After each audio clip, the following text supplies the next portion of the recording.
Message is being broadcast by the Department of Defense of the Republic.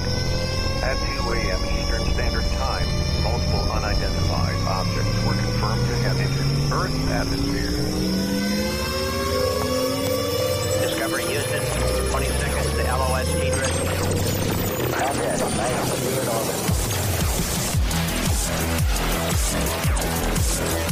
The first message that comes to you is you are a divine being. You matter. You count. You come from realms of unimaginable power and light, and you will return to those realms. The vast stretches of the unknown and the unanswered and the unfinished still far outstrip our collective comprehension. 5, 4, 3, 2, 1. Broadcasting from Forest Tower Studios, all the way from the Deep South. Now, here is your host, Joe Root.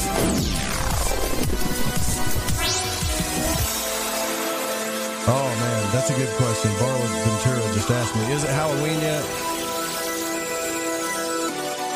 I'm damn ready for it. I don't know about y'all. Oh, yeah, let's do this thing. Broadcasting from a shack on a hill in the mossy creek bottoms of Cane Creek, Arkansas.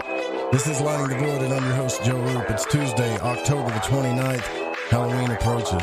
It's getting closer, and she's here. The one and only Varla Ventura is back, as promised. She gave us her word, and guess what? She kept that word. Came back on the show, and we're going to continue our conversation with author Varla Ventura. If you go to the website for reference tonight, is varlaventura.net, and you can also check out all of her books, too.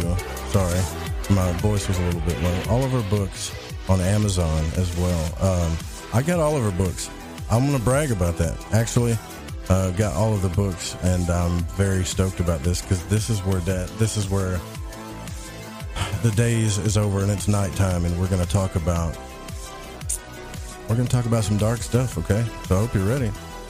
This isn't going to be one of those love and light shows. I'm sure we'll talk about some cool things like that too. I don't think we're evil here, but sometimes it's good to face the darkness, and Varla makes that kind of a comfortable thing for folks.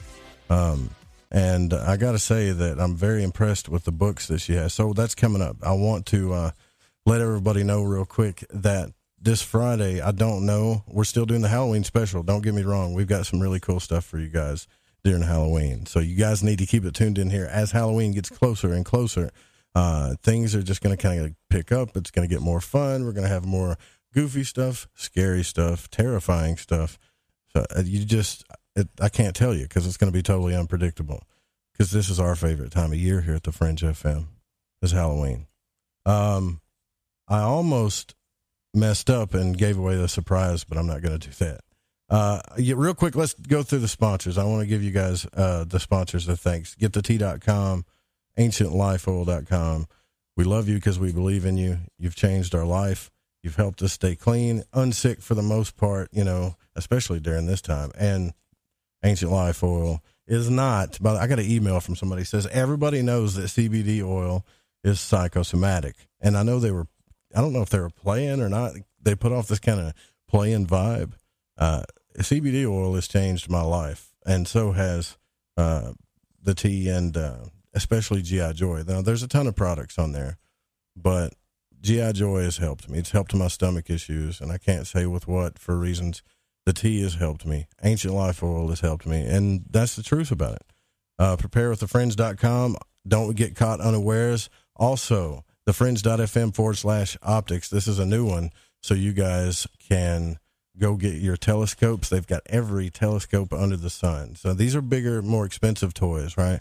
But if you buy it and you really want to help out the show and the network, that's where you get your night vision goggles or telescopes. Optics. Right, so it's Optics Planet, but the link is thefringe.fm, www.thefringe.fm/optics. Thank you all. God, I'm so stoked. I'm mumbling and fumbling because I'm excited. It's almost Halloween. Varla Ventura's here. I feel like it's my birthday or something right now, really. And I want to give a special shout out to a few of you guys. I mean, you guys are shocking me. I put some of that new stuff in the store, some of that new swag, kind of as a goof, like overpriced socks and stickers. And somebody went on a shopping spree today. Brennan, wow, man, thank you so much. He even emailed me and he said, I just want to say I love your show. I've only been listening a couple months now, but I'm hooked. And this is what I need in my life. Thank you so much. I listen all day at work every day. I'm sure he's referring to the free archives. So it's very enriching to my soul. My girlfriend and I have nobody to talk to about this kind of stuff except each other. Man, that's really sweet. I showed her Lighting the Void, and I've got a guy at work hooked now. And anyways, thanks. And I just ordered like $300 worth of stuff on LTV for me and my girl. And with a bit of money magic, they manifested through some sigil work. Look at that. I apologize for rambling. I feel like you are a friend of mine now, really, and we are much alike. Maybe I'll be able to call the show soon. Peace from Baton Rouge, Louisiana.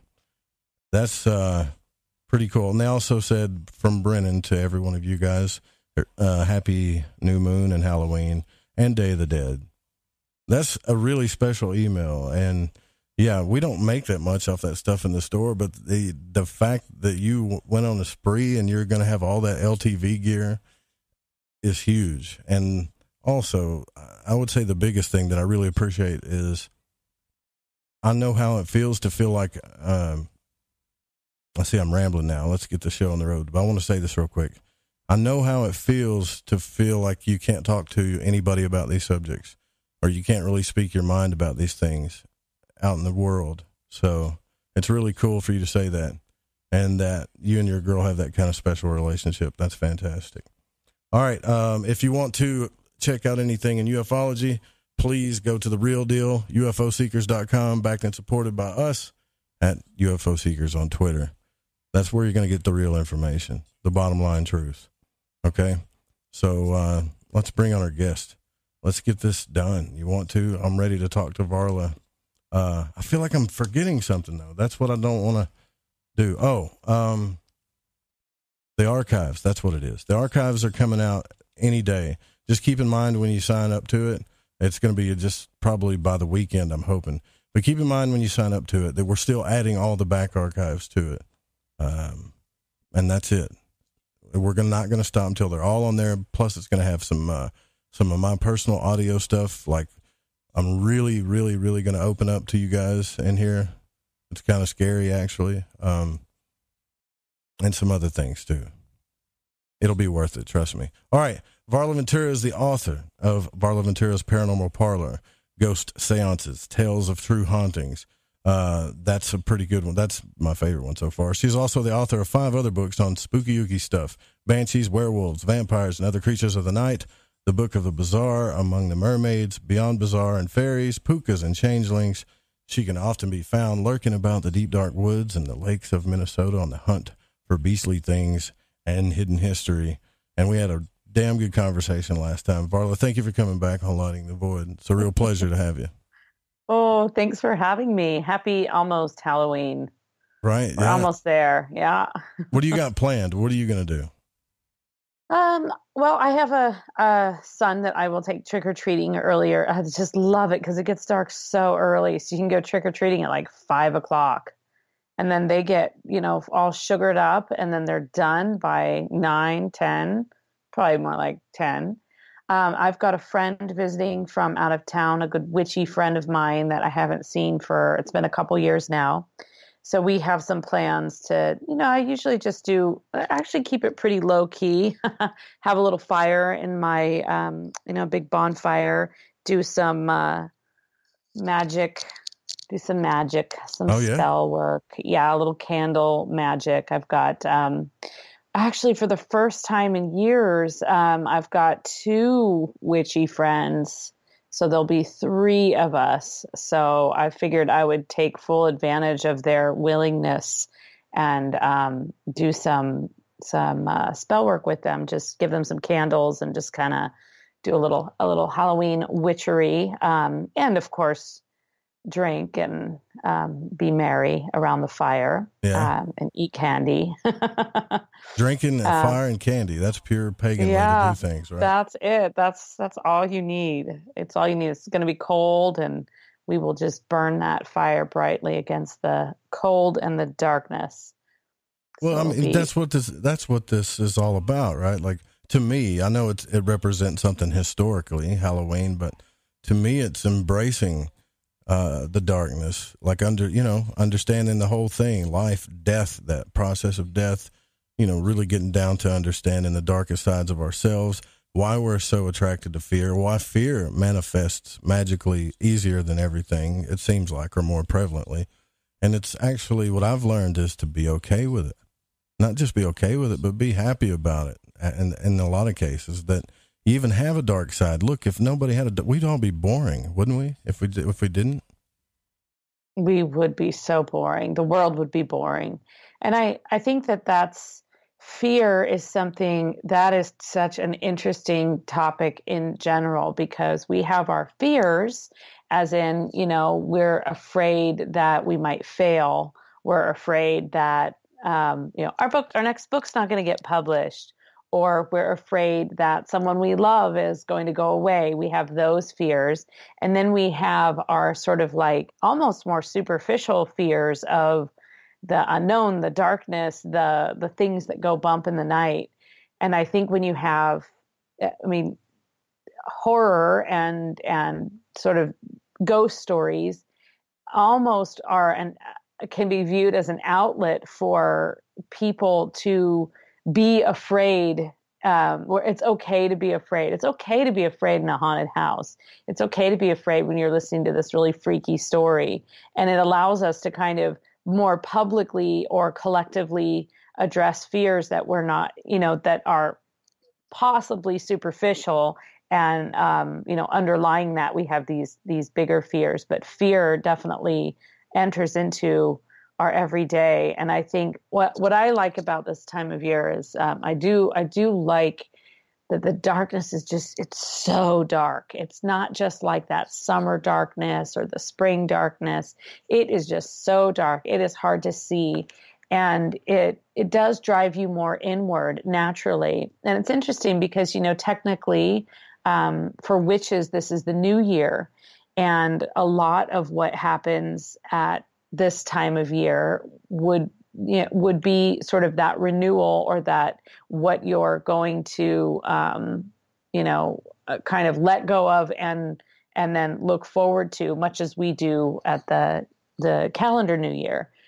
So it's kind of, I always sort of treat Halloween as a combination of like that, make a wish, and talk to the dead, like, see if they can get in on your, see if you can pay homage to someone that you love that's passed on, and ask for their help and guidance as well. So fear is just such a vast topic, and it does drive us in ways.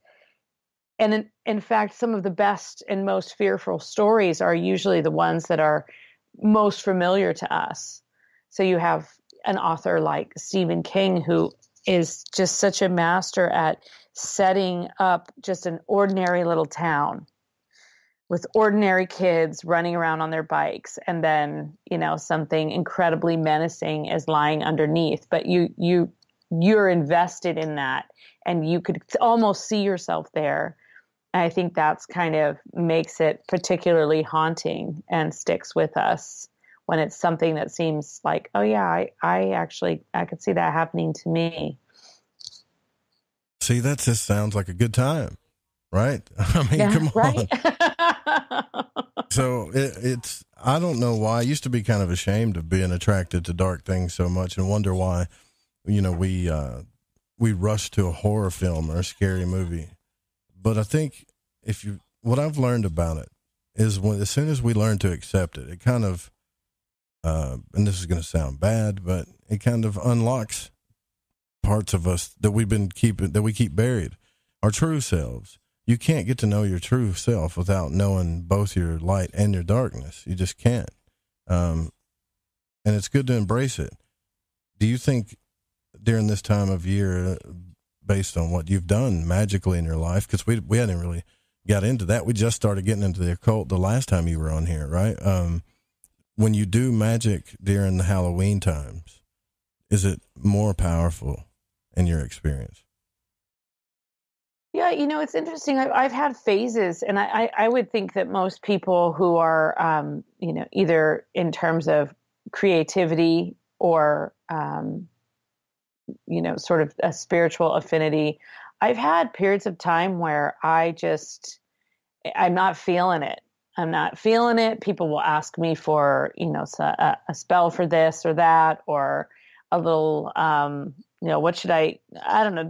They ask me for some magical help, and there've been a number of just sort of like funk periods in my life where I just wasn't that I was at like a creative slump necessarily. Maybe I was, but I wasn't feeling it. I wasn't feeling really in tune with that.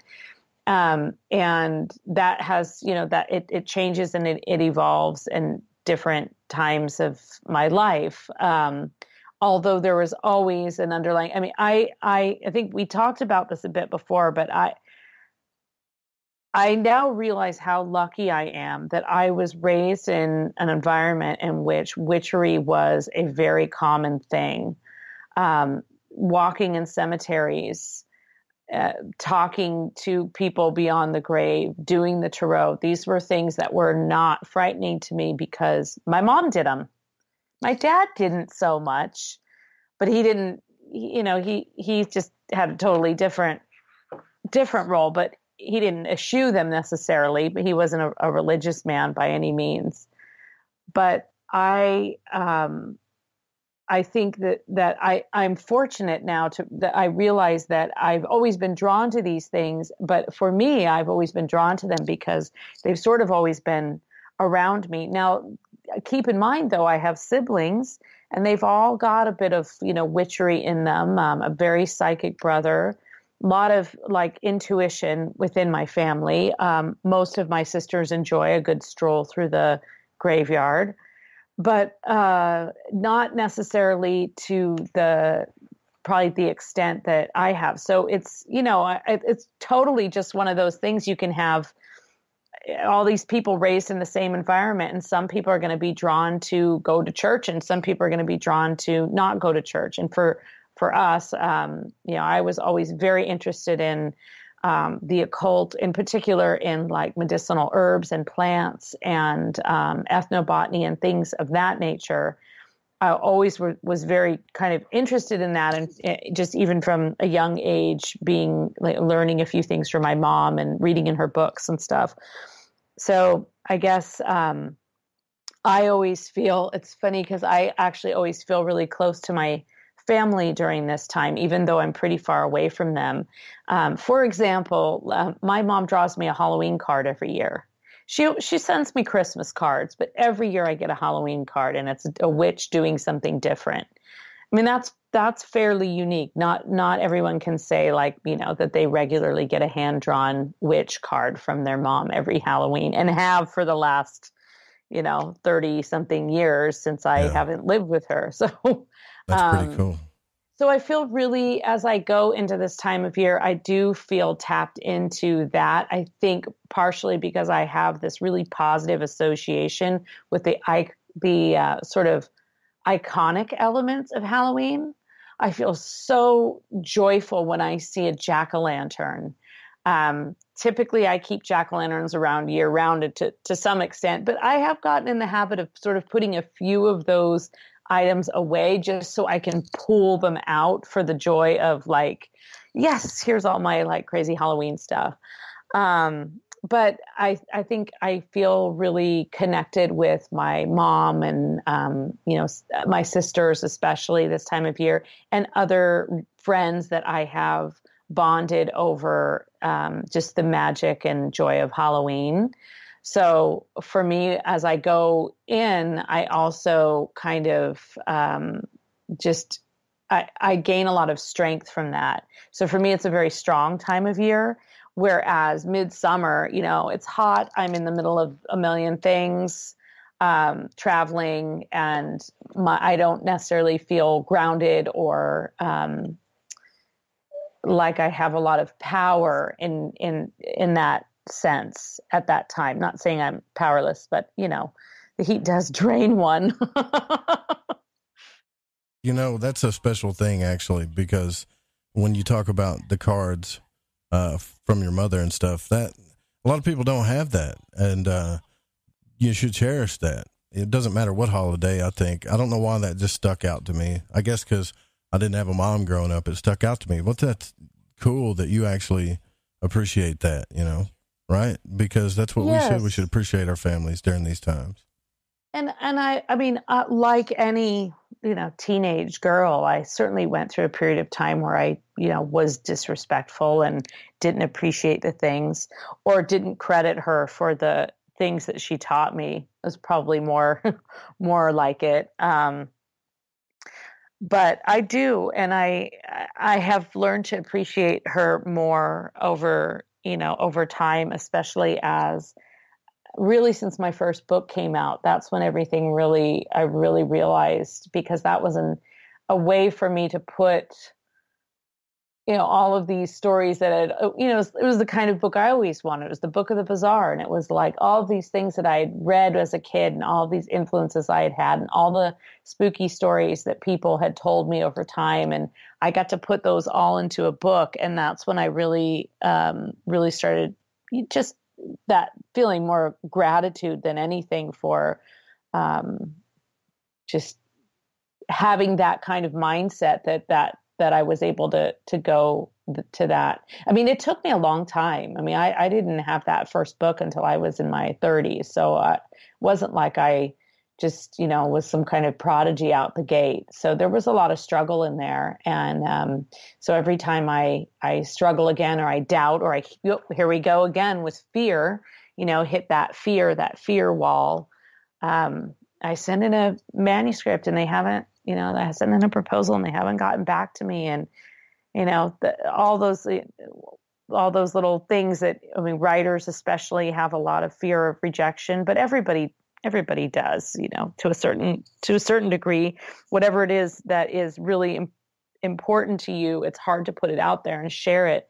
So when you were like at the beginning, you're reading that letter, and you were talking about this person that was, able to share that with a special person. And it's always amazing when you find, sort of like-minded individuals, and you find that community. And even if that community is a virtual community, if it's a community of support and like-minded people who are tuning in right now and, thinking about their own, magical powers and plans and fears. And, that, to me, that is actually kind of the core of the occult in general, or any kind of religion, is that sort of that philosophical debate, and that applied to some very sound magical principles. So, there's that combination of utilizing things like the elements and the earth and fire and all of that, with just sort of, for me, magic has always been an alternative to counseling.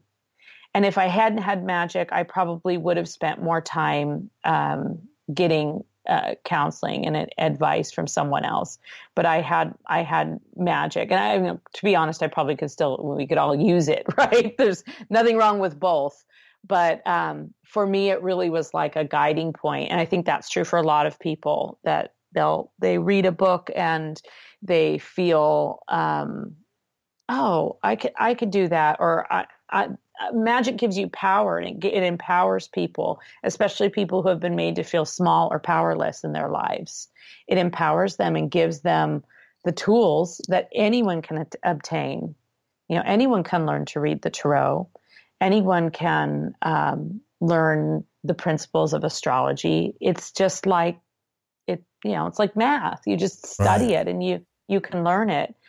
Well, I actually had some experiences with that. I sent a report. Somebody wanted me to do their birth chart. And so what I did is I pretty much subbed it out, right? I'm like, I don't, my interpretation of it And I kind of understood what they wanted afterwards, right? And so I use time passages or astrograph pretty much.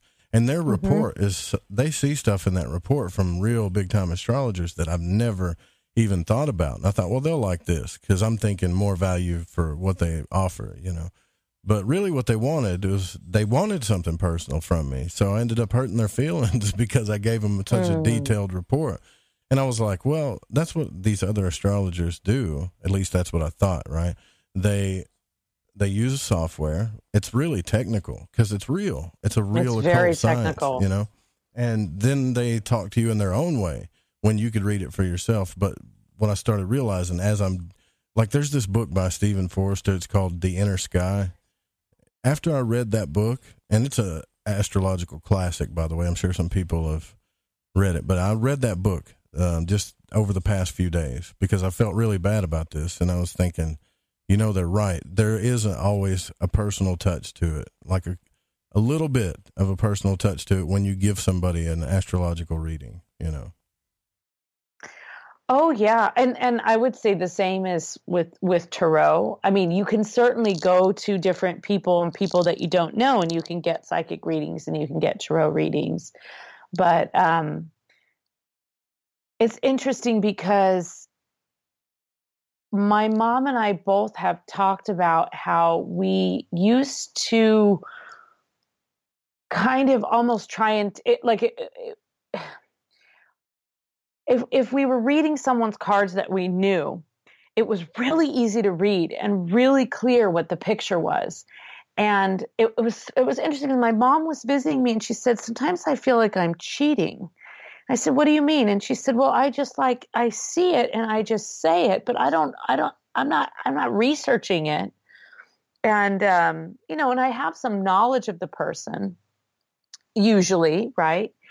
And I said, I kind of do this. I mean, I have on numerous occasions read people that I didn't know at all, and it was fine. It wasn't particularly personal, maybe to the extent, but you know, they were warm and open to it, whatever.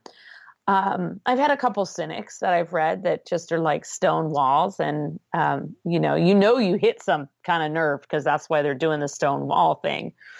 But I think when you read and you do that kind of personal element, you know, she said, I feel like I'm cheating. I said, Ma, that's not cheating. That's like psychic ability. That's just channeling. That's just stream of consciousness. That's your inherent ability. You don't even have to think, okay, what does the Four of Wands mean? You know already, and you see the picture, and that's more valuable than, having to go and look everything up or, flipping in a book, which I still have to look stuff up sometimes because I will hit something and I won't know how to interpret it for that person. And I don't do it very often because when I do it, I really like to concentrate. I'm very picky about it now. Yeah. I don't just do it at like a party or anything like that. It can be very draining. And I think I used to do very in-depth astrology readings for friends and doing their charts. And it's very draining. It can be very draining because you see so much and you can connect all of these things. And yet it's also someone that you know and love. And so part of you wants to, there's this part that wants to protect them and part that wants to build them up. And you have to be able to know, what you're actually seeing there.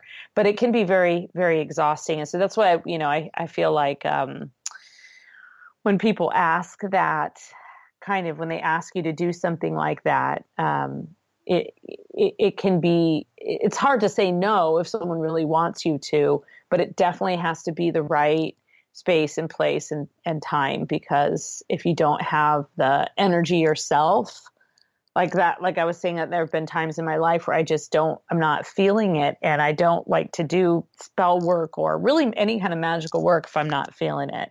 Because when I'm feeling it, I am feeling it. And it's okay to, and I've also learned it's okay to not feel it all the time. It's like, it's not like you just lose your powers or something. It's like, oh no, now you're not a witch anymore. No, now you're not an astrologer anymore. You just, you've got to have that, that internal, like switch go off where you really feel it. And again, just going back to it being Halloween, like this is my switch. My switch goes on about October 1st. Really, it's like pulling the, awakening Frankenstein's monster there, and just kind of pull that switch down and everything lights up and it just builds from there. Fantastic. Yeah. Yeah, that's what we're over the break. We got to take our break. Look, I want to talk. Yeah, I know. That's all right. That's my fault, not yours. I want to talk to you about some stuff some listeners sent me and to get your opinion about it. I think they wanted to ask you specifically about some of this stuff. So if you got any questions about hauntings or any type of cryptids or lore or even the occult or magic, tonight is the night to do it. You can call in if you want to. 1-800-588-0335. We'll be right back with Varla Ventura.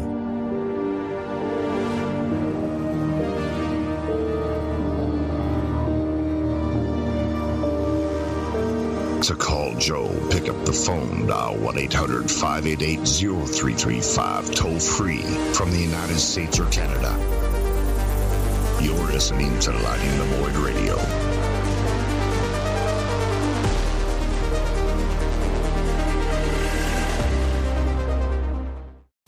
This is Corbin, son of the one and only Joe Roop, and you're listening to The Fringe FM. From the afterlife and into your life, this is Art Bell, and you are listening to Joe Roop and Lighting the Void, here on The Fringe FM.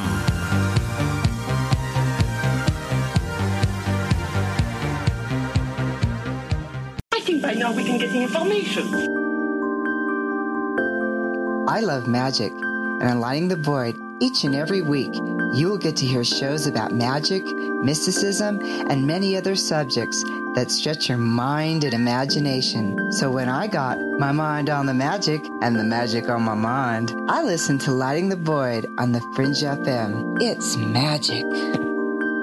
May the gods look with favor upon you. You're wondering what we're going to do to you, aren't you?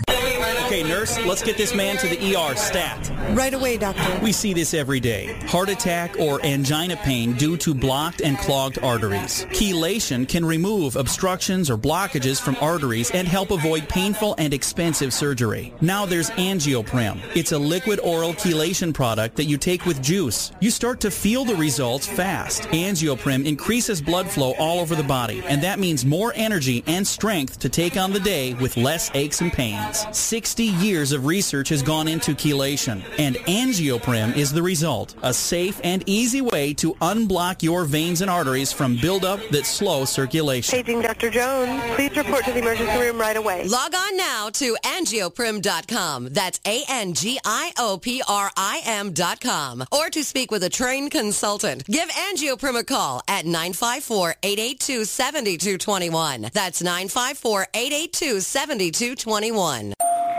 Come, walk through the mossy creek and up the hill.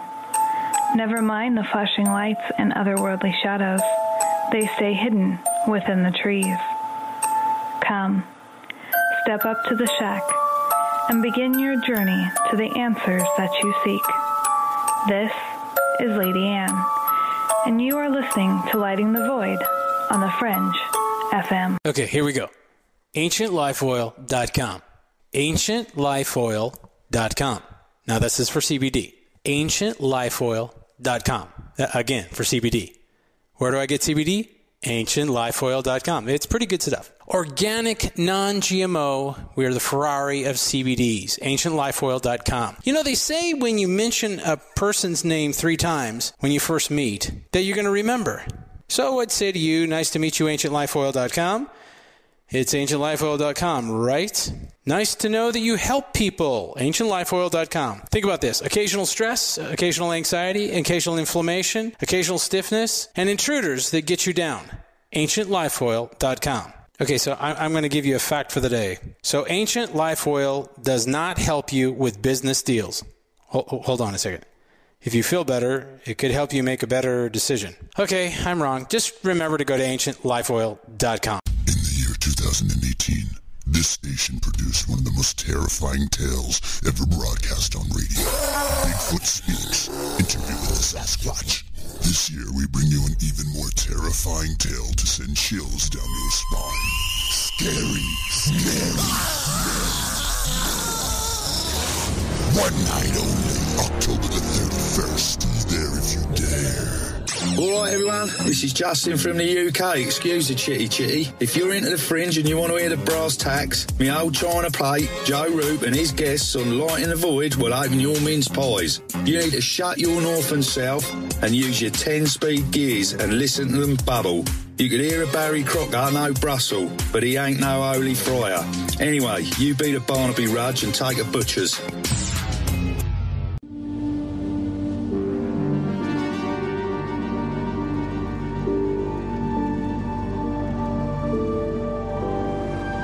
You're listening to Lighting the Void. The call-in number is 1-800-588-0335. If you would like to text, you can text in at 501-777-5631. Well, it's Halloween. We're here with, it's close to Halloween. I consider every day now this week Halloween. We're here with Varla Ventura is our guest. Welcome her back for the second time on Lighting the Void.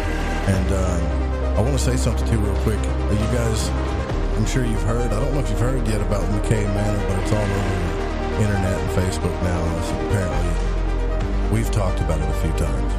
The haunted house where you have to give like a 40-day consent, a physical, all this stuff to go there because it's supposed to be super scary. Well, I told you guys that I don't know how I feel about this dude who likes to torture people the way he likes to torture people, and I'd still like to talk to him.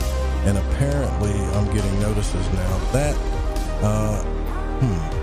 people are rising up against him, which is I kind of like that a little bit. Have you heard of that, Varla? Have you had any, you know what I'm talking about, McKay Manor? Yeah, actually, I was just talking about with someone earlier today.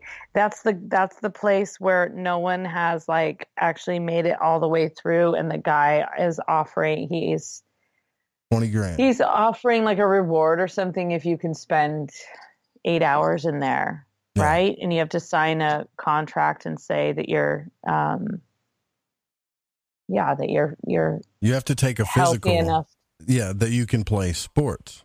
And you have to, there's different types of physicals. Well, this one specifically is for sports. I had to take one when I was younger, when I played sports in school and stuff. So I know it's a different kind of physical. They're going to put you through hell in there.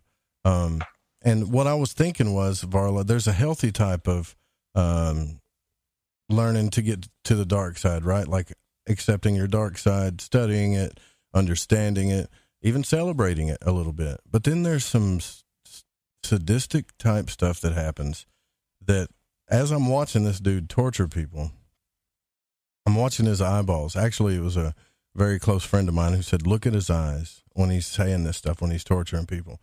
And I got this really messed up feeling, there's been reports of sexual assault there, and now there's people, that could be a rumor. Nobody knows, right? But now there's people actually, 55,199 people have signed a petition to shut this place down.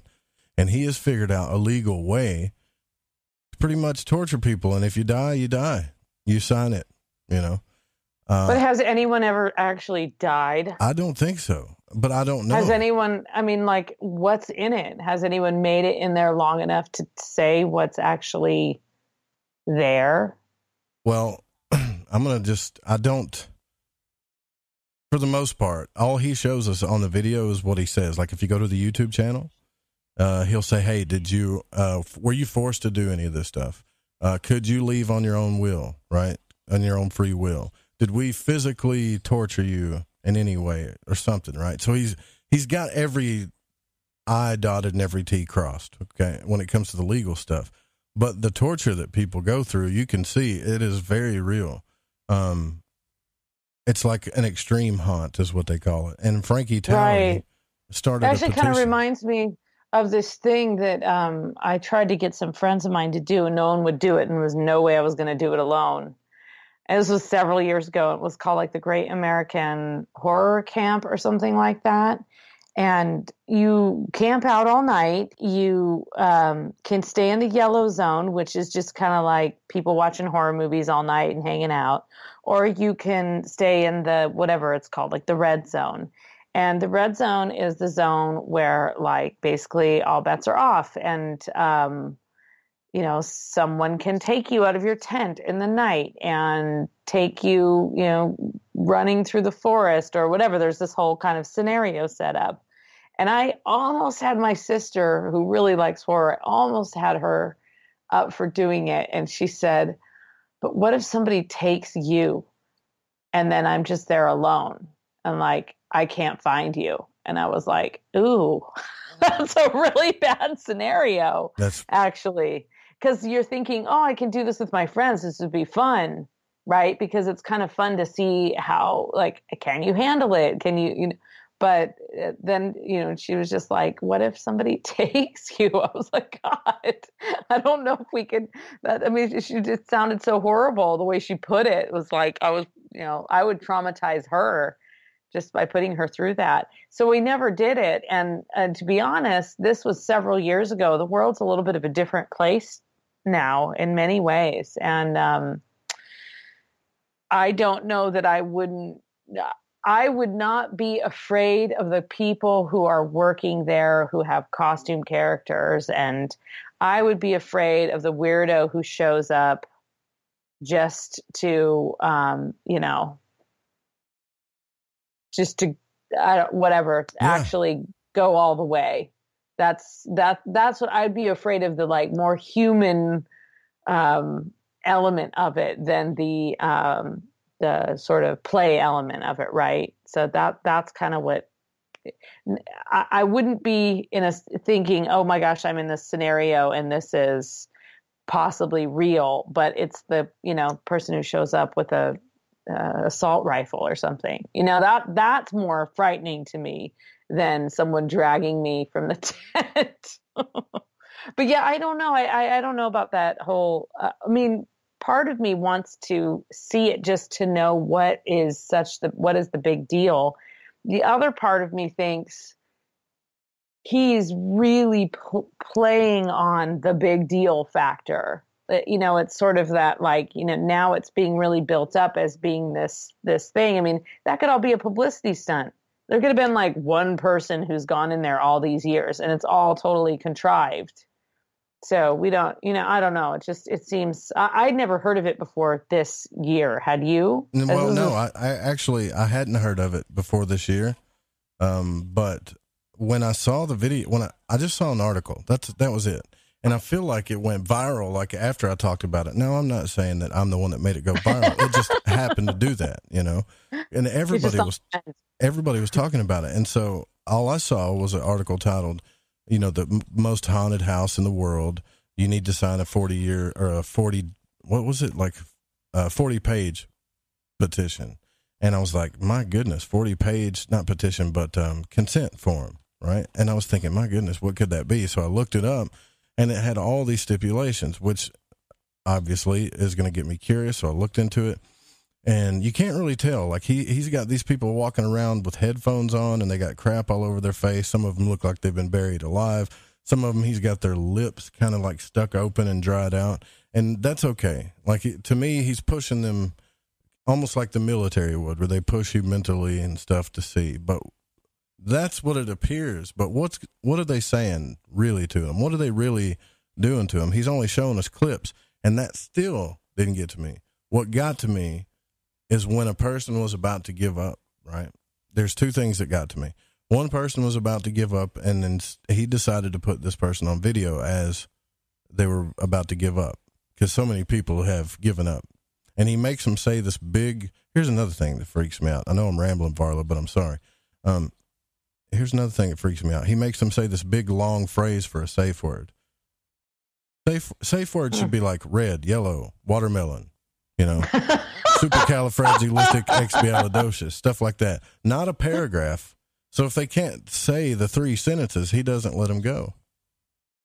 Now, they sign a paper to do that. So when they were about to give up, He puts them on video, and I'm watching this dude, and this is when I got the creepy feeling, when he was toying with them as they were about to give up. So he would purposefully tell them, no, you can go further. You can go further. You got this, right? You got this. So it's almost like he'd be their best friend and warm up to them and push them like they were in some type of trying to earn something, right?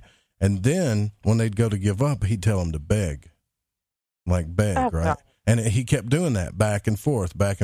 And you could see this dude like crying because it's messing with his mind. He don't know what to do. And he still has to remember this 4 sentences to get out. And the joy that it was bringing this guy is what creeped me out. Yeah, that's kind of, well, you know, I'm not kidding when I say it reminds me of an ex of mine.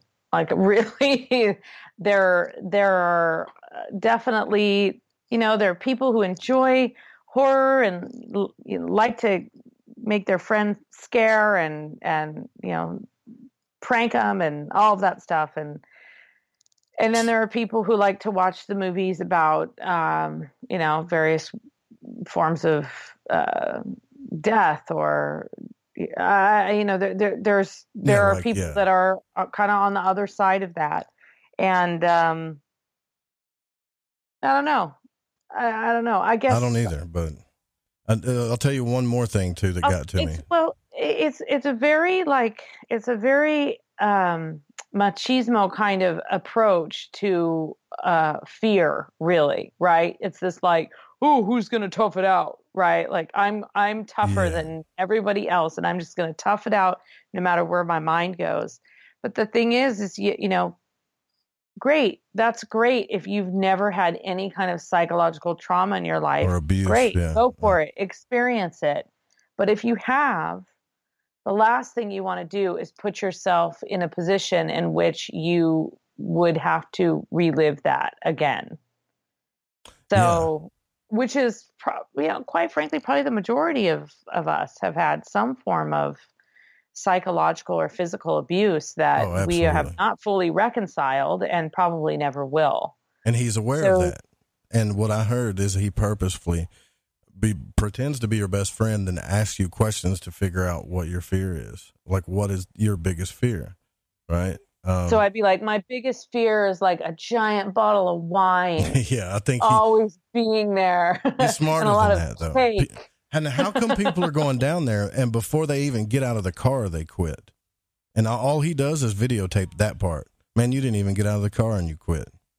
So what's going on there? I mean, are these people like really feeling like, whoa, like this dude's putting off an evil vibe, you know, and they just don't want anything to do with it? People driving from other countries and stuff. The last thing I'll say about this is what really got to me, and this is kind of touches my heart too much because there was a girl on there, a young girl that went down there, and you could tell that she went there probably like any girl would to go to a haunted house or a horror film, you know, like any girl would. They want to be afraid, they want to have fun, check it out, what's going on, curious. She decided against it, and he's videotaping this girl, right, trying to convince her that she needs to do it, right? That she needs to, and she's like, no. And she's got this grin on her face, but you can tell that she's not trying to be rude. It's kind of one of those awkward moments when a girl is smiling, and you can tell they're nervous, right? Mm-hmm. If you've ever seen like an abused person, you know what that's like. If maybe some people do, maybe some people don't, but she was like, nope, I'm not doing this. You know, you're sick. There's something wrong with you. But she was smiling so she didn't make him mad, so he would laugh. And you could see the way she was leaning. She just wanted to get out of there. Yeah. Yeah, it's really strange. And I'm the kind of person, too, that I don't want to judge anybody until I've passed the time with them. All I'm seeing is the clips or whatever. So I actually kind of wanted to talk to the dude, you know, and see what's going on in his head. What's your deal? Yeah, what's your deal, dude? You know what? You probably get him on your show, but like you have to wait till like February when nobody cares, you know? Like nobody's talking about him anymore. Yeah, right now I'm sure he's feeling like a celebrity. Right, right. Yeah, they'll probably come in. I don't know that I there's definitely a very and no offense, because I don't mean men, I mean male. There's a very male, very testosterone driven approach to things like that. I've seen it all ghost hunting shows. I don't think I need to name names. I think it's pretty obvious who I'm talking about, but there's a very hey, get out here, ghost kind of approach to ghost hunting, to horror. It can be a very, very male dominated and very testosterone driven genre and field. And it's interesting because a lot of the really psychological thrillers are a little more female driven, like the things that prey a little bit more on your mind versus maybe your body. And for me, that's just, I don't find that scary or appealing. I would much rather be sitting around a campfire high up in the mountains hearing once again, the terrifying story of the thing that moans in the woods that my friend experienced that we're still not sure what it is. Yeah. Like that, to me, that's far, far scarier. And it's unexplainable. But people are. Isn't that house in like San Diego or something? Yeah, my whole point about that is I'm trying to separate people that are psychologically messed up and sick from understanding the darkness, right? Like stuff that you do from that, because it gets entangled sometimes, right? Like some people. Yes. Some people might get the impression that you're like that, like you're sure. I've gotten that all my life, that I'm dark, that I don't, that I eat children, that I'm evil, that I only like dark things, that I just all kinds of, I've been called a number of things in my life. And I think people who are really willing to embrace darkness are often people that bring a lot of light to others. And so I think that the people that I know that are, really have embraced the darkness and are, death positive and kind of occult forward thinking, tend to be people that bring some kind of amazing creativity and joy to the world. They're amazing painters or artists or musicians. And that's you're driven by that. But of course, that is as old as burning a witch. Basically, it's that idea that a person that addresses or embraces things that are not of the norm is a bad person in some way. And we have that today in not just in terms of religion. We have a lot of bias toward people who have different lifestyle choices than we make, different sexual orientation or different identity. And we think of them as bad because they're not normal. But that's how we've always been. So for us, it is normal. So, it's like the Addams Family is kind of a joke, right? But it's actually very accurate. It's like it's like a fish out of water. It's like, for them, it's a very normal environment to be in this kind of dark place where, Yeah, you're right. You're right. And that's the hard truth. Like when I told you guys, hey, we're going to talk about dark things tonight, right? Like if you can't handle it, hey, you got to explore it. That's the way I look at it. And you got to see what's healthy for you and what's not. And I think a good amount of fear is healthy for anybody, a little bit. It kind of tests you, but in a healthy way. I don't know how to explain it, but I just don't feel I agree. I do think actually there's even some studies that say that like watching horror movies burns more calories than watching like a rom-com or something like that.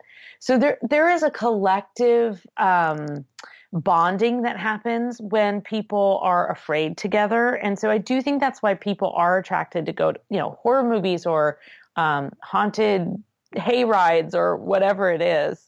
There is a sort of bonding of that, sharing of those things. Again, we get back to what we were talking about in the beginning of that, just being able to share your fears in this open way. And, probably the guy that has that house, his greatest fear is probably something like nobody ever remembering him. Yep. There you go. You nailed it. It's something like that for sure. Right. Right. So that's like, now he's made this name for himself, and whether you like him or not, people know his name or they're talking about him for how long, we don't know, but they're talking about him. So, I don't know how we kind of just keep, fear is just a great topic in general, but I do think that, trying to induce fear in others is a totally different thing than embracing fear and darkness in yourself. And I think that for myself, I like to tell a good scary story. I love it when somebody says, "Oh, don't ever tell me that again." Like that to me is like, yeah, I really got that one, really got under their skin. But we're talking about, ancient ghosts and beastly things that have been around since time immemorial. We're not talking about, some weirdo that's going to show up and, peel back your fingernails or something. Well, you got some questions here I want to address too. One question, and then we'll take a break, because people are reaching out to you for some answers for some of the stuff. The first one, and this one will probably be the quickest one, because I know you're not a dream expert. You're an author and stuff, but still yet. Amanda is asking that she had an out-of-body experience, which is something we frequently talk about on this show. Okay. Which could be dreams to you. It doesn't really matter. The point is that she had an encounter with a squid or an octopus type entity. And I'm sure you're familiar with magic, so you're probably familiar a little bit with the astral realm, so to speak, that realm. When you encounter something like that, let's say if you encountered a squid or an octopus type entity, what would you do? Well, I'm assuming that it was like not necessarily a bad thing, just kind of an unknown thing. If it was really a negative thing, that might change how I would look at it. Well, to be honest, I would probably try and dodge some of those tentacles. That would be my instinct in the astral realm. That would probably be my instinct, because the idea would be that it would be kind of grabbing you or trapping you. But really, it's fingers of knowledge, right? So it's with a squid, you've got a squid or an octopus, you've got the 8 tentacles reaching out and feeling things. And we also know in regular life that octopuses are highly intelligent, right? Cephalopods are highly intelligent. And there's even recently been evidence of cephalopods changing camouflage as they are, they figured out that they're dreaming, that they also enter a dream state. And that's pretty amazing. Essentially, they observed this octopus that was changing colors and camouflaging, but without anything altering its environment. And they deduced that it was dreaming. And in its dream, it must have been battling or hiding. And then its skin was actually reacting. It was changing colors because of it. So I think that there's a high level of intelligence out there. So for Amanda, this was probably a very, very high level message that, the astral plane is one place, but people's stuff intersect, right? So that could be someone was reaching out. I always think of like a lot of what I learned about psychic vampirism are those tentacles of feeling and thought kind of reaching out to see if you can reach anyone else. So my guess is that it wasn't actually like that it wasn't a being, but that it was a representation of, pieces of knowledge coming toward her, or something else trying to kind of invade that space that she was in, with its own message. Fair enough. So there you go, Amanda. There you go. I got to cut one more. That's my 2 cents, Amanda. Yeah. I got one more question, but we're at the top of the hour, so we do got to take a break here. We'll be back with Varla Ventura. We're going to talk a little bit more about lore, the occult, maybe some talk about changelings. It's up to you. Call in 1-800-588-0335. We'll be right back.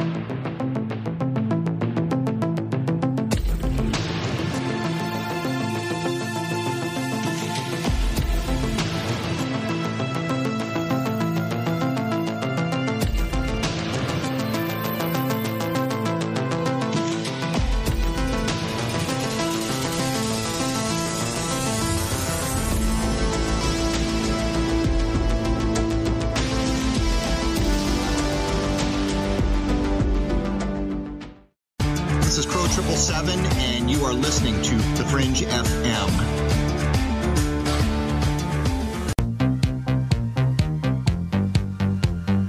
From the afterlife and into your life, this is Art Bell, and you are listening to Joe Roop and Lighting the Void, here on The Fringe FM.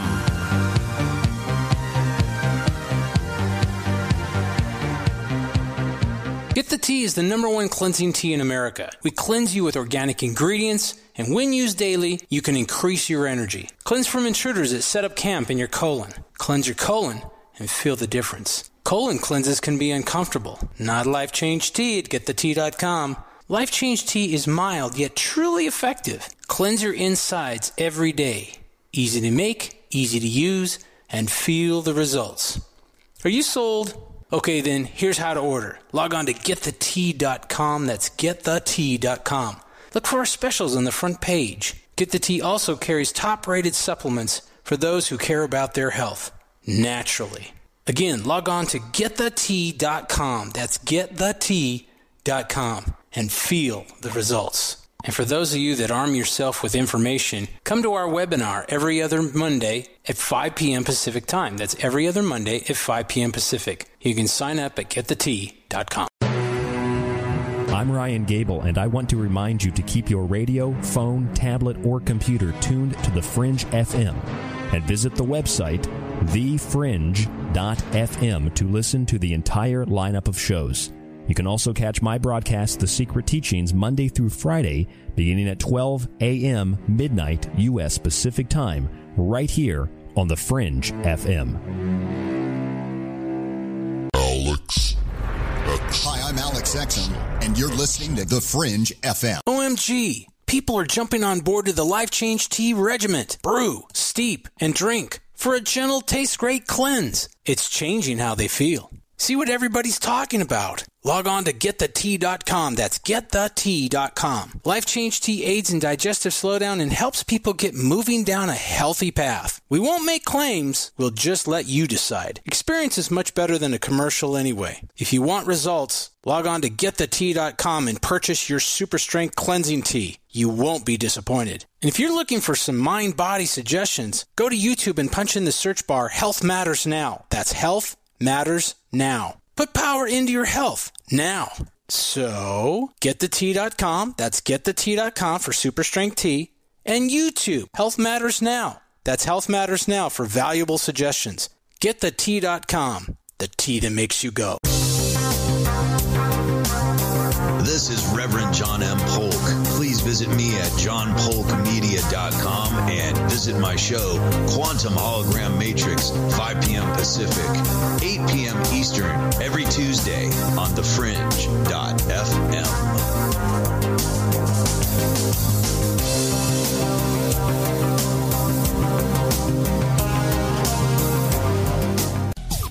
Hey, Fringe FM listeners, did you know that when you're on the road with limited data or no Wi-Fi available, you can still listen to every minute of the Fringe FM by calling 701-719-3971. No smartphone, app, or internet needed. Saves your data plan and no extra cost if you have unlimited minutes. Call 701-719-3971. That's 701-719-3971. Listen to the Fringe FM on any phone, anytime, anywhere. Hey, is that a new music app? Yeah, check it out. Surfer Music Discovery. It links to thousands of online stations, but the twist is you see the song names and artists that are now playing live. That's different. No guessing. Looks like a waterfall of music. So many formats. Rock, oldies, country, R&B, jazz, and a whole lot more. How's that spelled? Surfer. S-U-R-F-R. Is it expensive? It's free. No need to sign up or sign in. Get the Surfer Music app free from Google Play or the App Store. Hola, Fringe listeners. This is Dave Cruz of Beyond the Strange, and you're listening to The Fringe FM.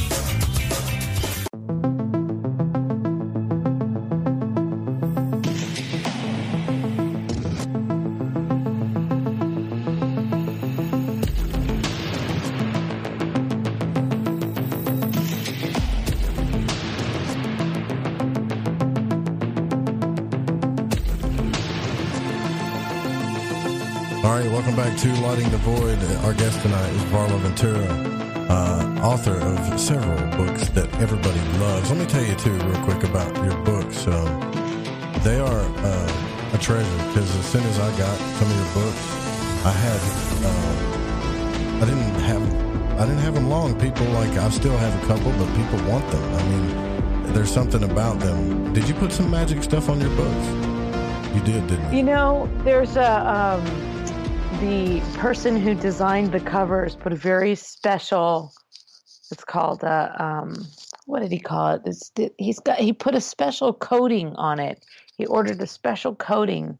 So every book is soft on the outside. So that's one of the things. It's not shiny like other books. It'll be sort of soft and matte-like. But certainly we put a few sigils here and there. That book is definitely infused. And that book, actually, I had an entire chapter disappear that I still attribute to a hobgoblin, because it was the chapter on hobgoblins that I was working on. Well, that was the fairy book. Paranormal Parlor was pretty solid from the beginning. I didn't have to cut too much, but ironically, I did cut a section about dreams in that book. So it's interesting that came up tonight. But in Paranormal Parlor, I had a pretty good chunk of the manuscript that was just, they give you a word count, and I went way over. So we hit a compromise somewhere in between. And I cut this whole section about dreams. I kept some of the dream stuff. And I had included this really creepy story that I had read years ago, and I think the author was Montague Rhodes James, and he was this sort of Victorian era romance author, but he also dabbled in horror. And this one was about someone who fell asleep and had a dream, and in their dream they had gone to a Punch and Judy kind of puppet show, and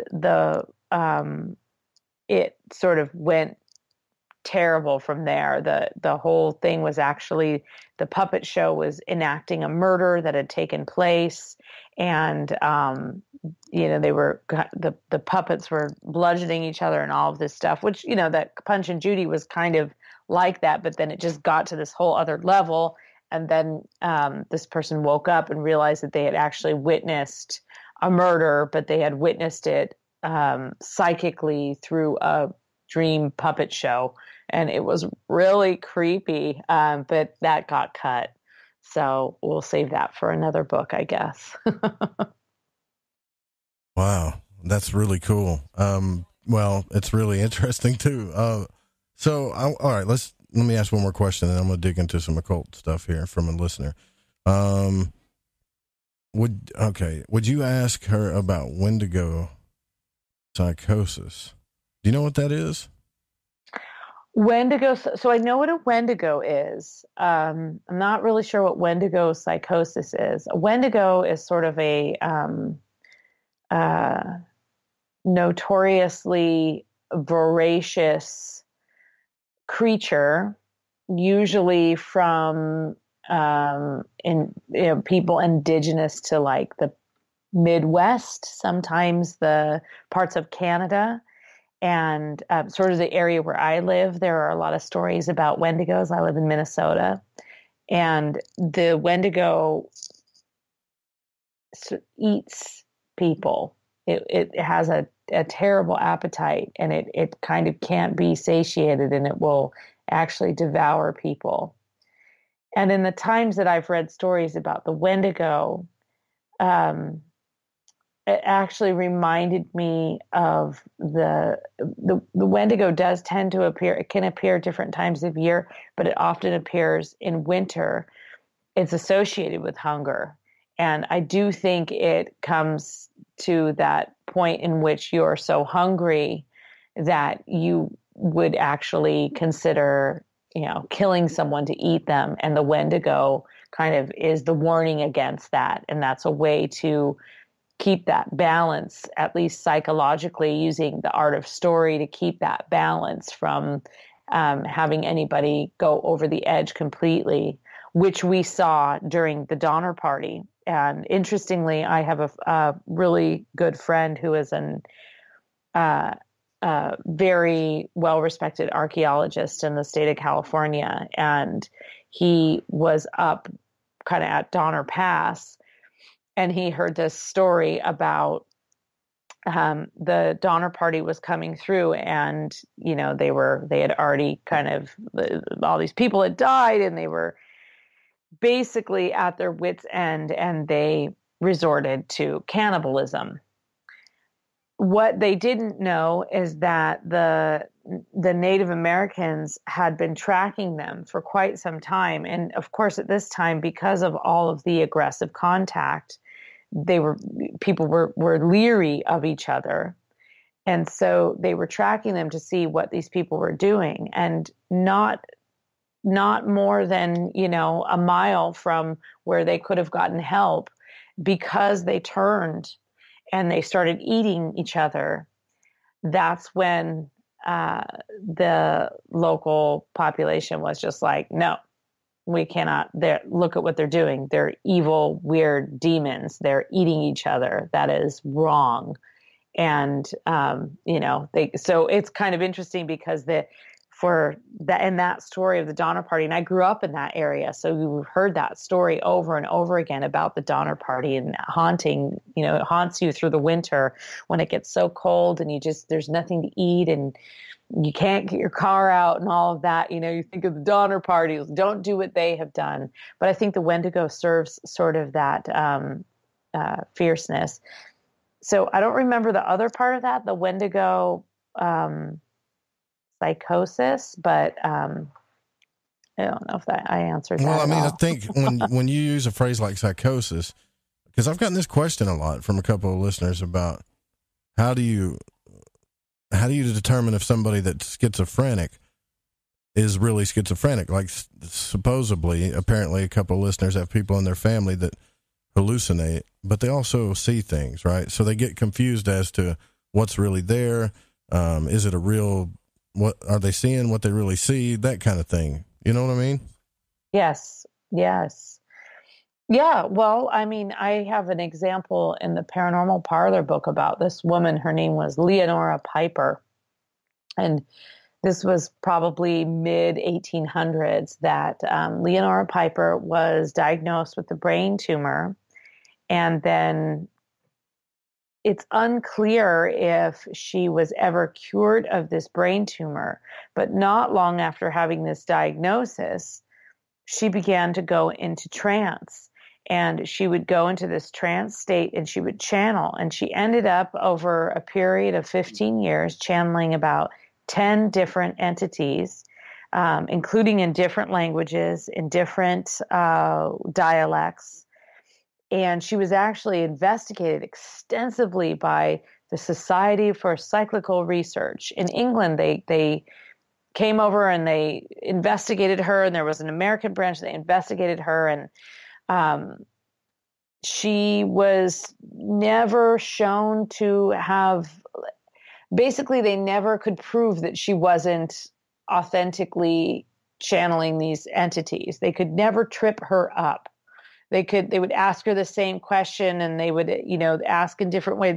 They tried for years to see if they could prove that she didn't really know what she was doing and that it was all just a big charade. And she was, according to them, she was never actually, they could never prove that she wasn't in this trance state. And she would speak these languages she claimed never to know, and she channeled a couple of famous people. So I often wonder about that, and I think of this all the time when I was working on the book about fairies, the Fairies, Pookas, and Changelings book, when I was really delving into some of that folklore about fairies, and when I say fairies, I'm not talking about like little winged things that just like show up in your garden and tinker about, right? We're not talking about tinker about. We're talking about like things of the fairy realm. These could be things that are goblins, trolls, all manner of pookas, changelings. All of these things belong in the fairy realm. And sometimes you think of things and you look at them with a modern eye and you wonder, was it just somebody that was born with a birth defect and they were shunned, and so they were diagnosed as being, part fairy or something like that was the explanation. And then other times, you can see examples where somebody had this really unique psychic ability, and it wasn't because there was a chemical plant nearby, but it seemed that this person was really able to prophesize things. So it's always very interesting to look at sort of, I guess, the psychic arts and the occult realm in general, with a lens of a little bit of skepticism, but also, when people were diagnosed of horrible things, I had mentioned to you off air this woman named Ida Craddock, and she's a really good example of kind of wondering about a diagnosis, because in 1840, she was thought to be criminally insane. In fact, she was arrested and was convicted to spend the rest of her life in an institution. And you know what she was doing? She was distributing quote unquote lewd materials. These lewd materials consisted of a very small pamphlet that you could write to her for $1 and get. And this pamphlet told women what to expect on their wedding night. Now, we're talking about a period of time when, women showing their wrists or, a little clavicle was considered a scandal. So you can kind of imagine the times in which she was living. Ida Craddock was persecuted by Anthony Comstock and his Society for the Suppression of Moral Vice. And that meant anybody who was basically talking about sex in any way. And I've read her materials. It's not very blatant. It's very Victorian, and it's very pro-husband. It's not necessarily pro-wife. But this is a time when women were married off to men twice their age and had no idea what was going to happen. They were little girls and they were terrified. And she was offering some advice. So she was persecuted, and she was actually dubbed to be, she was persecuted for years. He tried to get her. And then finally they arrested her. She went to trial. They declared her criminally insane. And she actually ended up hanging herself. And she left 2 letters. One of the letters was to her mother, saying how much she loved her mother and that she just did not want to live the rest of her life in an institution. And the other was to Anthony Comstock, basically calling him out for being a complete and utter jerk. That's the nice FCC friendly way of saying it. And she was thought to be criminally insane, but then she also had this other aspect of her that had nothing to do with while Anthony Comstock was persecuting her. But she claimed that she actually had never had sex with a man. She had never had a husband, that she had gained all of her knowledge of the quote unquote, the marriage bed by her marriage to an angelic being named Soph. And he gave her all the information she needed that she was able to distill to, scared young women out there. And this actually later caught the attention of Aleister Crowley, and he reviewed in the Equinox, he reviewed her, I think it was Heavenly Bridegrooms, and said that it was absolutely stunning. And I think they made her something like honorary 10th degree in the OTO or something after, I believe she had died by then, but just based on the legitimacy of the experiences that she had had in channeling this being. And yet she was this champion for, this very, very revolutionary champion for women's rights. And she was considered criminally insane. So when we talk about psychosis, you always have to consider the source. Who's saying the person's crazy? Like who is saying that? I had a grandmother who had dementia, but she also was very hard of hearing. So people had a hard time understanding or communicating with her to begin with. I did not. So when she was in her dementia state, I was actually able to have conversations with her that I had never been able to have because I could communicate with her. And she also was a very psychic woman. So I was able to kind of put myself in another state with her and be with her. And I'm not saying my family all dismissed her and said, oh, well, she's just got dementia. But that was her medical diagnosis. Her medical diagnosis was dementia. I see what you're saying. Yeah. So it makes me wonder, do we have to be careful? Like people wonder why we are worried about talking about some of this stuff. I mean, I know personally a few people that are I would say have very extreme gifts when it comes to seeing things or feeling certain things, or especially when it comes to visions and stuff. And you think, well, it's okay, right? Because we got YouTube and Teal Swan and everybody's cool with it. But in actuality, when you're outside the internet, having to live a real life and do real things, not everybody's okay with it, Yeah. It's not what you think. True. Just because it's true. It's true. I'll never forget. I met a friend who's still a friend of mine, who he told me that he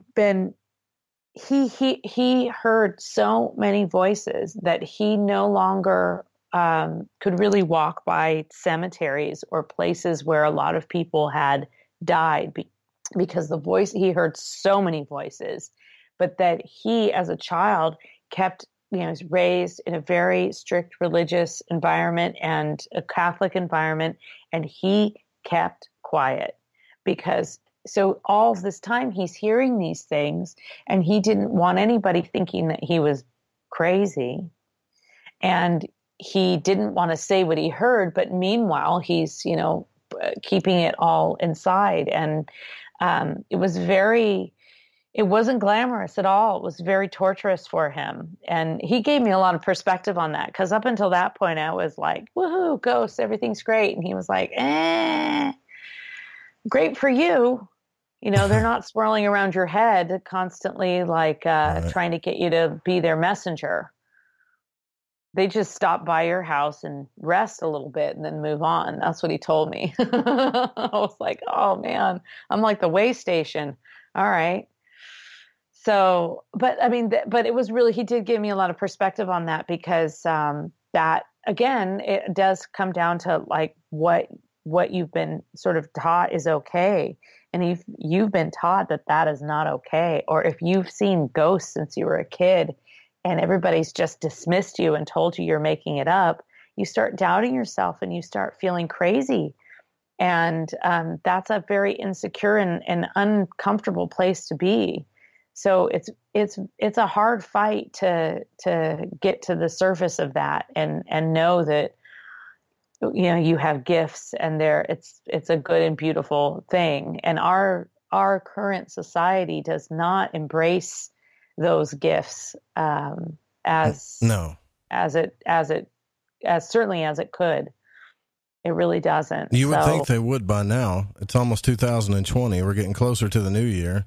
It's more obvious now than it's ever been that this stuff is real. There's just too much of it. It's just obvious to me now, but we still got those people out there fighting for some type of moral. I wouldn't even call it moral. I just think people are afraid of change. And more than that, they're afraid of themselves. That's what I think. And well, right. There's that fear. It's like if you are so against somebody's, ability to lucid dream or something, or you're against, if you're so vehemently against that, it's because it's invoking that kind of fear in you. But I mean, on the same token, there are people that are doing things in the world today that do invoke a great deal of fear in me, and I don't like it. I'm sorry, but our current administration is right at the top of that. There's things that are happening that invoke the level of fear that will keep you up at night. That you very difficult to control. Things that feel that they're out of your hands. So, I mean, it's an ongoing internal and external battle with fear or embracing. I mean, I don't even know if it's really a battle, right? It's like you kind of constantly dancing with fear and trying to determine if you can let it go just for a little while so that you can sleep. That's right. Yeah. A little sigh of relief as we're already, believe it or not, halfway through the show. We got to take our break here. But we'll be right back with Varla Ventura. Look, if you want to call in, you can. 1-800-588-0335. You can also text into the show, 501-777-5631. We'll be right back.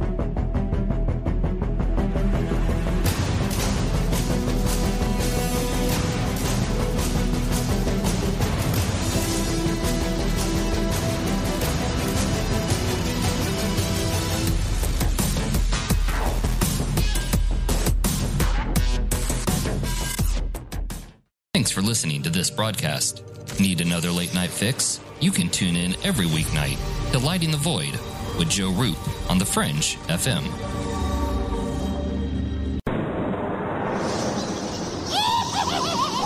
Looking for things that go bump in the night? I am Dave Cruz, host of Beyond the Strange Radio, reminding you to tune in to The Fringe FM this Halloween season and listen to all things paranormal, supernatural, and downright scary. Join the Fringe FM Discord channel and chat live with your favorite host and Fringe friends. Whether it's All Hallows Eve, Dia de los Muertos, or Samhain, it's gonna get spooky up in here. So scream your heads off with the Fringe FM. Stay strange.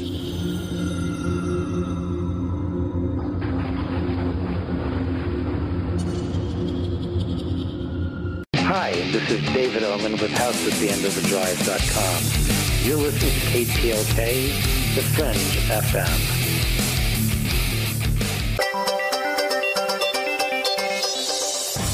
This is Paranormal News. I'm Brad Bernards. Just recently, the U.S. Army confirmed that it had entered into a curious cooperative deal with former Blink-182 frontman Tom DeLonge to the Star's Academy of Arts and Science, more commonly known as TTSA, to investigate certain novel materials. The Warzone website reports that the Army wants to attempt to verify TTSA's claims about reported metamaterials and associated technology innovations. Luis Elizondo, Director of Global Security and Special Programs at TTSA. We have multiple samples now from multiple sources, ranging a wide variety of integrity, even if the material goes nowhere. You are listening to The Fringe FM.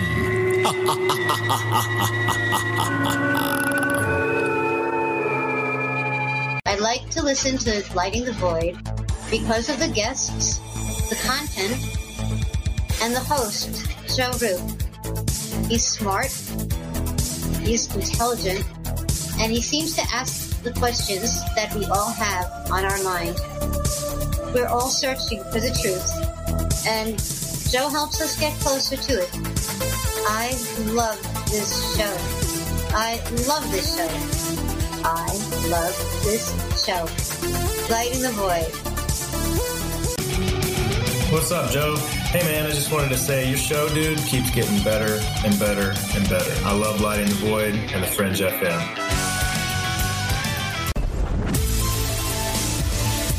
Hi, this is Aaron Hunter, host of Real Paranormal Activity, the podcast where we tell real paranormal experiences of people from around the world.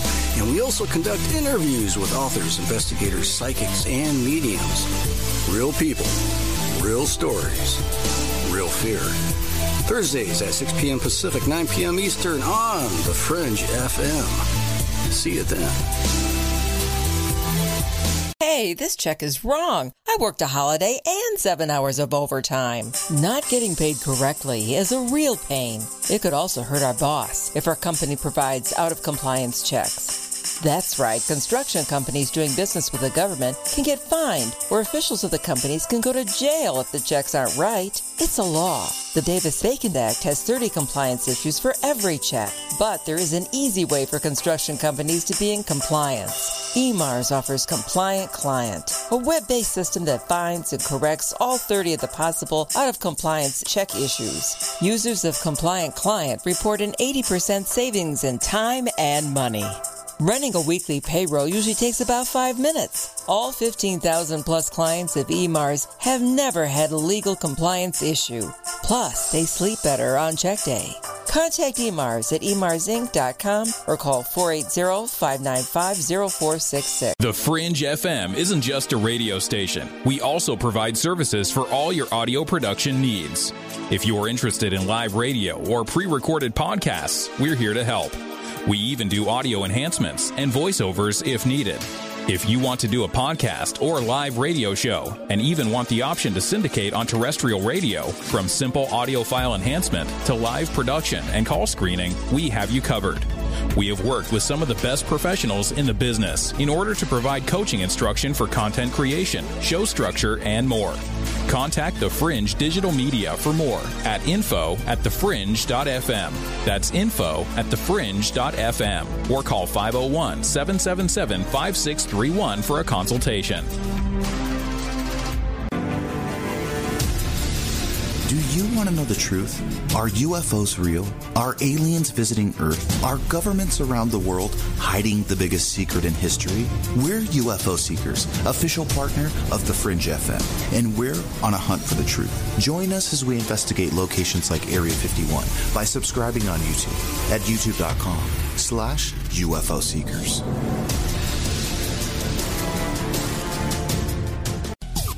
Hey, Fringe FM listeners. Did you know that when you're on the road with limited data or no Wi-Fi available, you can still listen to every minute of the Fringe FM by calling 701-719-3971. No smartphone app or internet needed. Saves your data plan and no extra cost if you have unlimited minutes. Call 701-719-3971. That's 701-719-3971. Listen to the Fringe FM on any phone, anytime, anywhere. Hello, this is Vance Nesbitt. Take the time to expand your mind by listening to Lighting the Void with Joe Roop right here on the Fringe FM. Alex X. Hi, I'm Alex Exum, and you're listening to The Fringe FM.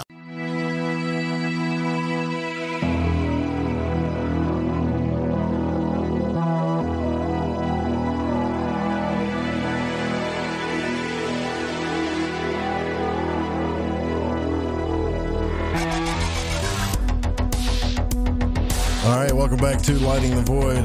As we get closer to Halloween, we're here with Varla Ventura. You guys definitely need to listen to the Fringe FM on Halloween. It's going to be epic. That's all I can say about it. I don't know how else to tease you about it, but most of you, if you're grown like me, are probably going to be stuck in the house. Hopefully not. I hope you get a better experience than that. But if you're stuck in the house or you're just giving out candy, just keep it tuned to the Fringe FM. You're going to have a blast. We're going to make Halloween fun, but we're also going to try to hit you on every level, you know, the laughter bone, the emotional bone, all that stuff. You're going to get it. So I don't know why I love Halloween so much. I do, you know, and so, you know, people have told me, Varla, too, like, oh, that's just a phase. You'll get out of it when you get older. Like, I'm almost 40 now. At what point am I going to get out of this phase that you're talking about, right? Have you ever been told that before? Well, you're just attracted to dark things. It's a phase, right? Yes, yes. And I'm older than you, and it's not going away. In fact, it's worse. It's better, I mean, of course.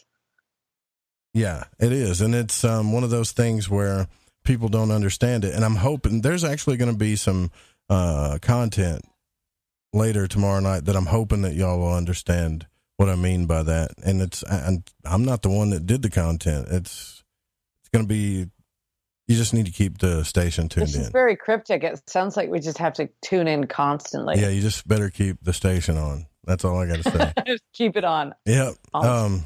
But yeah, we're gonna do some cool stuff too, and we're kind of kicking it off with you. Like, that's why I even made the flyer all Halloweeny looking, because I've been celebrating Halloween all week. Oh, me too. Yeah, definitely.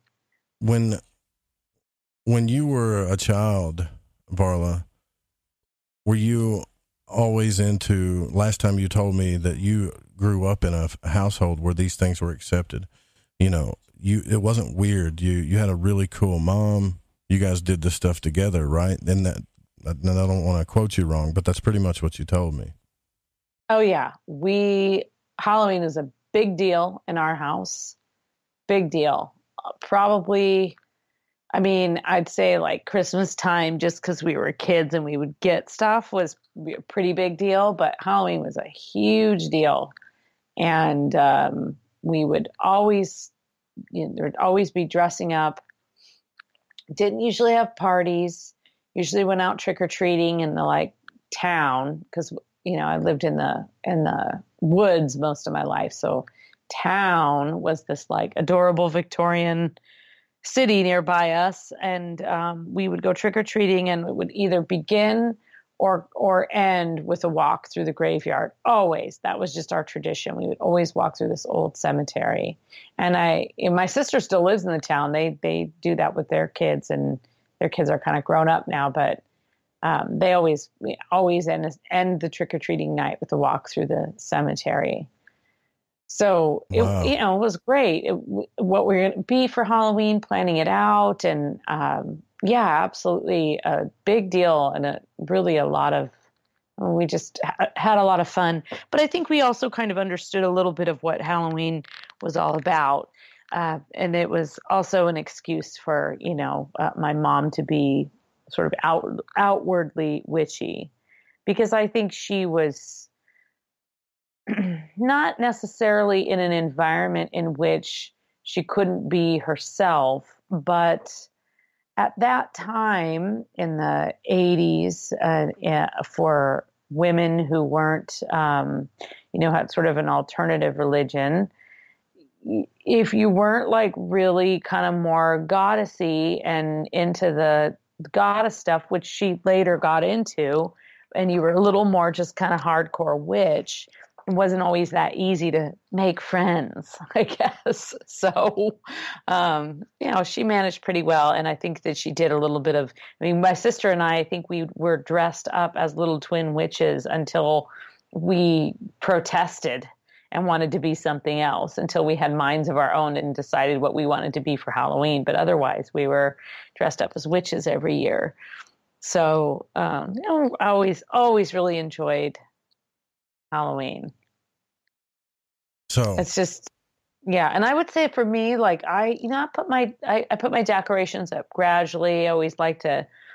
Now I've got one of those life-sized skeletons that I always put somewhere in my yard. He's kind of the first one to come out, and my dog hates him, Mr. Bones. My dog actually hates him and barks, but she won't bark if my skeleton is sitting down. I've discovered. So if the skeleton is walking around or standing up, like leaning against a tree, my dog freaks out. But if I put the skeleton down on the stoop or sitting in a chair, she doesn't even know. She just goes right by. It's very, it must have something to do with the intimidation factor of something being taller than her, whatever.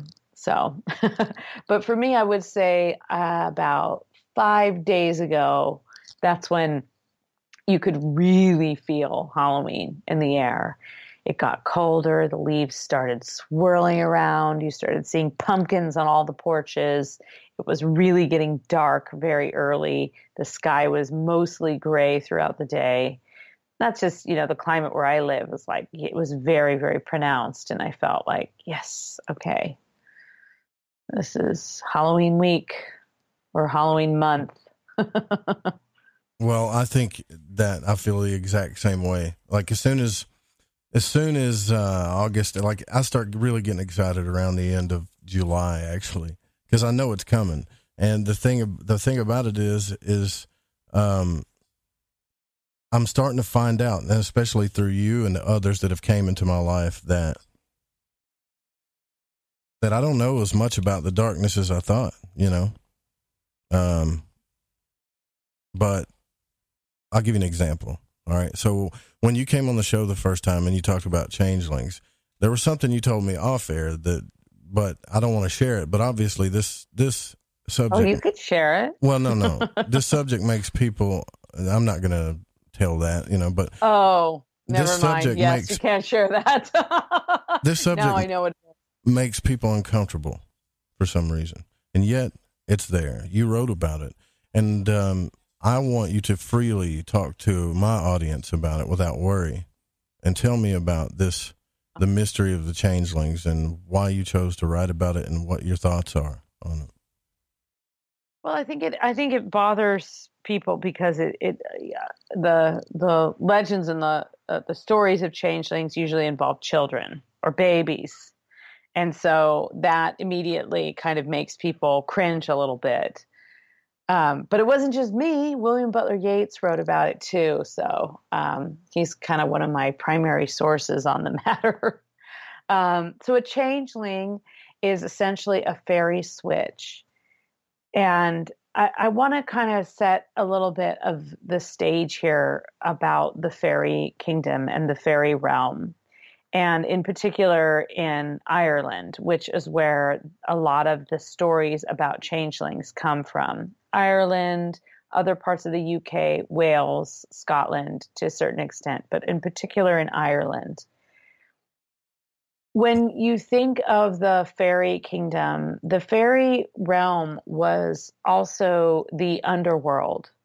So this was the same world that on All Hallows Eve, on Samhain, the gate would open up and all kinds of werewolves and vampires and beasties and demons and ghosties and all kinds of things would dance about and sort of like just just run around the land and just kind of get it all out of their system.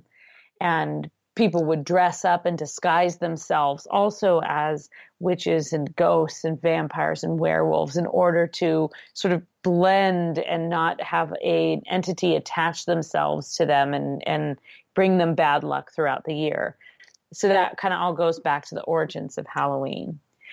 In this fairy realm, we don't necessarily have, it's not a black and white realm. It's not like up above ground was all good and delightful, and down below was all evil.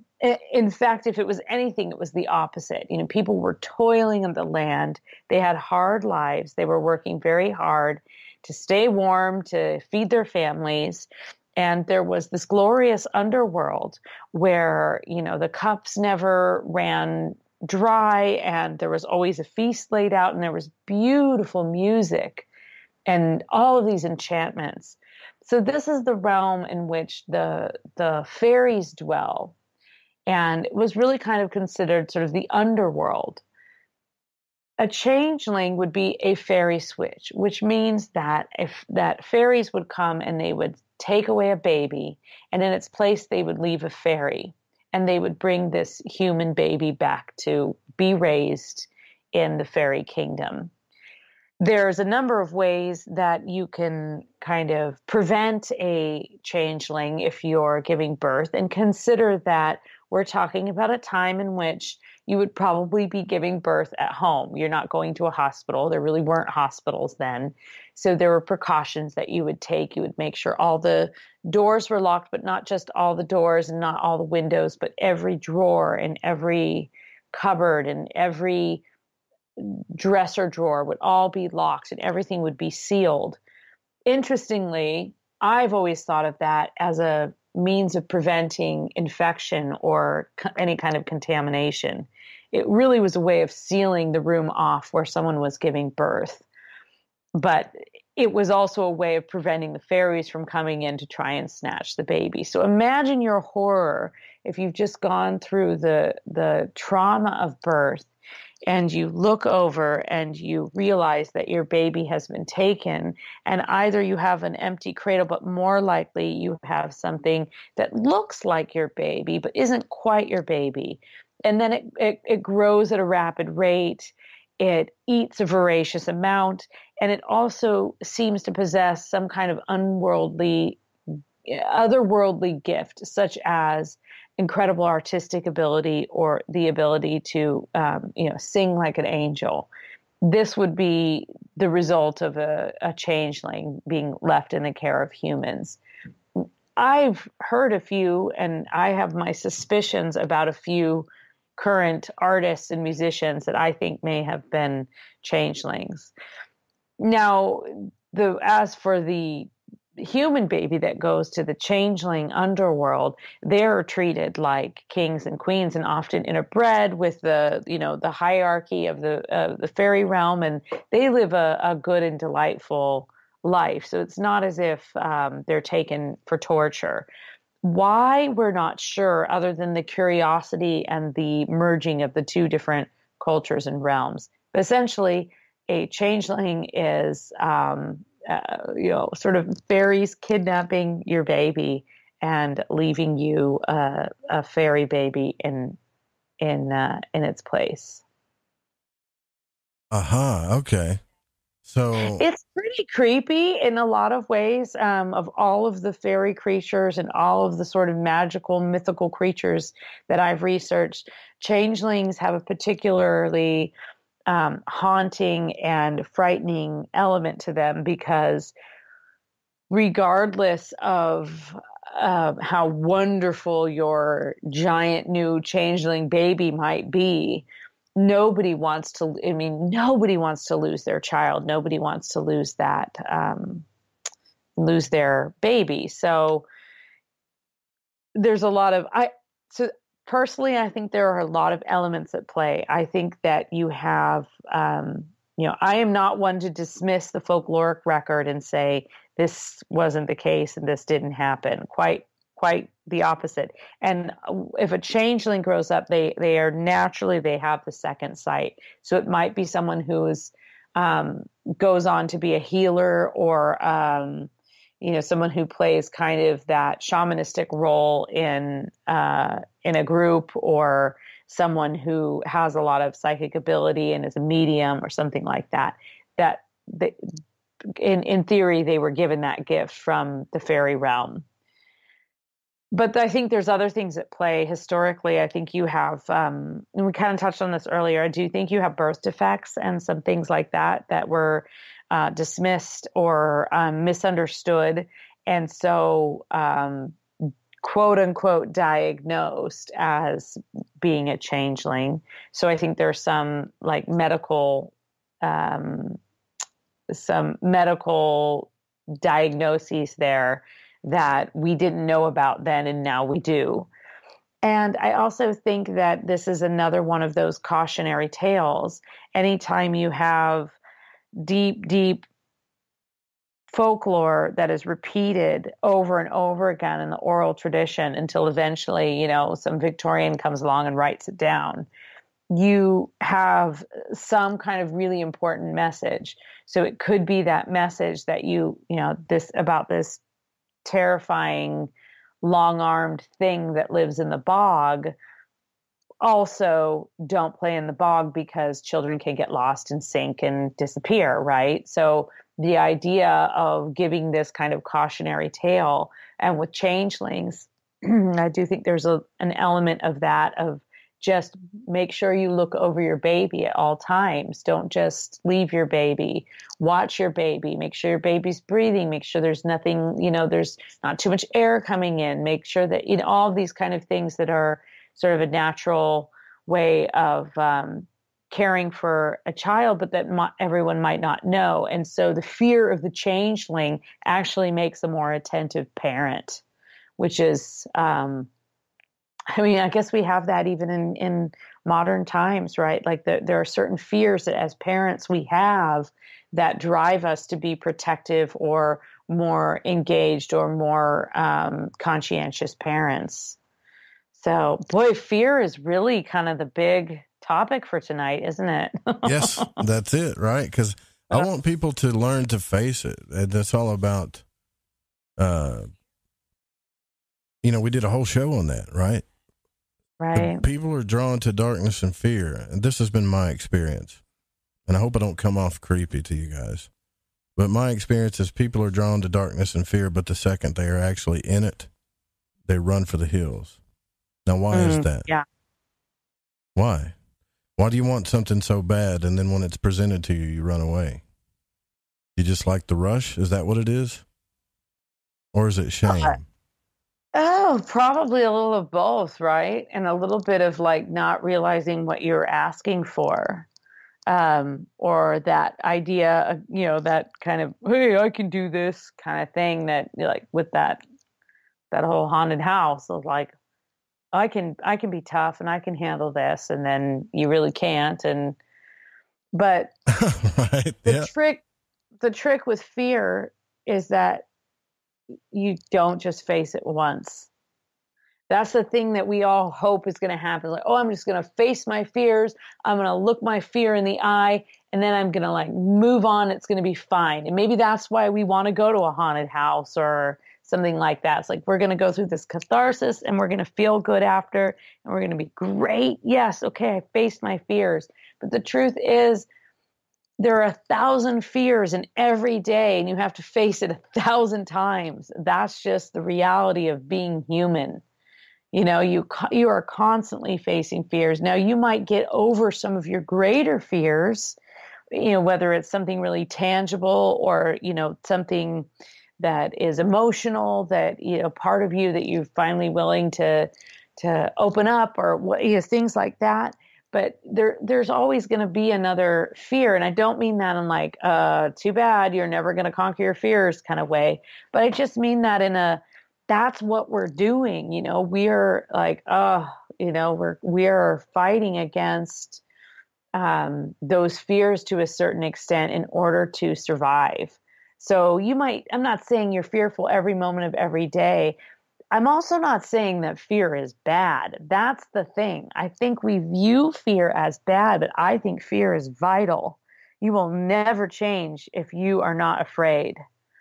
I mean, there's nothing that's going to change your mind faster than fear.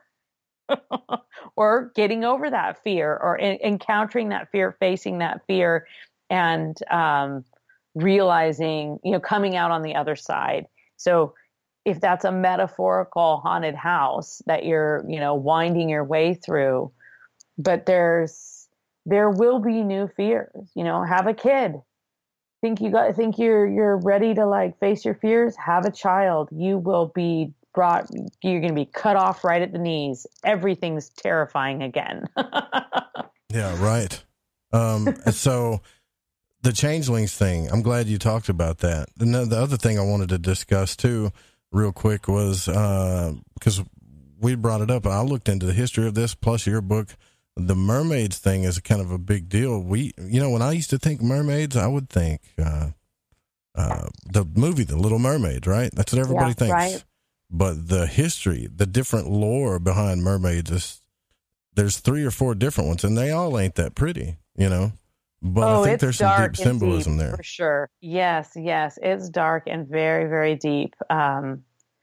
The idea of mermaids being, these kind of just attractive things laying about on rocks is probably, that's probably a pretty modern view of mermaids. I mean, traditionally, the Merrow were feared and revered in many, many cultures. The Irish called it the Merrow. All around the world, there are, especially any island nation, you will find an example of a mer creature and a relationship with that mer creature. It really represents the kind of merging of the human characteristics with the vastness and sort of terrifying nature of the sea. And to think that there's something that's at least half human out there can be of great comfort, and also can really be quite terrifying. I mean, we're talking about things that transform and turn into, at first it seems quite lovely, and you're just trying to help them, and then they're pulling you down into the depths and drowning you and putting you into this permanent dream state. So, but what's interesting is that I did receive a story. When I wrote a book about mermaids, I always like to ask people for their stories about whatever the topic is that I'm writing. And ghosts, I get a lot of people sharing that with me, but mermaids, not so much. People definitely tend to kind of, either there haven't been that many encounters, or if there have been, they're not willing to really talk about them. But one of the great stories that I did receive was from a woman who is indigenous to New Zealand, and she told the story of her mermaid dream time. And it was basically her culture's belief was that the mermaids sort of dreamed them into existence, and that in that dream state, they could connect with mermaids again, and that the mermaids helped to guide them to have bountiful harvests and to have, prosperity and safety. And in exchange, they would leave offerings for the mermaids. That was that you had to do that. You would leave something beautiful and kind of create this little altar and leave it on the shore for the mermaids. So it was really a beautiful thing, and it did make me think about that. And if you've ever been in an ocean, there is a lulling and a very dreamlike state that you can get lost in the ocean. You also can very easily get disoriented and confused in the ocean and be pulled away in a riptide. And so in that kind of sweet, lulling moment, that's the mermaid's song. That's the siren song. And when that riptide reaches around your ankle and pulls you out to sea, or you realize suddenly that you're 3 miles offshore and you're exhausted and you can't swim, or you've drifted far away from your partner and didn't realize, then that's the mermaid encounter, and that's the struggle with life and death, and the kind of that whole battle with the ocean and the fact that you can't actually breathe underwater, where a mermaid is just saying, of course you can. You can breathe down here with me. Yeah. And then never go back up, right? Do you think it has a deeper meaning? I always thought it had a deeper meaning too, like an occultic meaning. Of course, I'm always talking about the deeper stuff, right? That, water is kind of like this. You talked about the elements earlier, right? And water kind of represents consciousness, the psychic realm, emotions, this place where we're all connected. And it's kind of funny that we have this female type energy that will end up, drowning us in this water, so to speak. But also, if you remember correctly, when we were birthed out of water, right? So it's almost like it's representing death in transition too, as you go back to where you came from.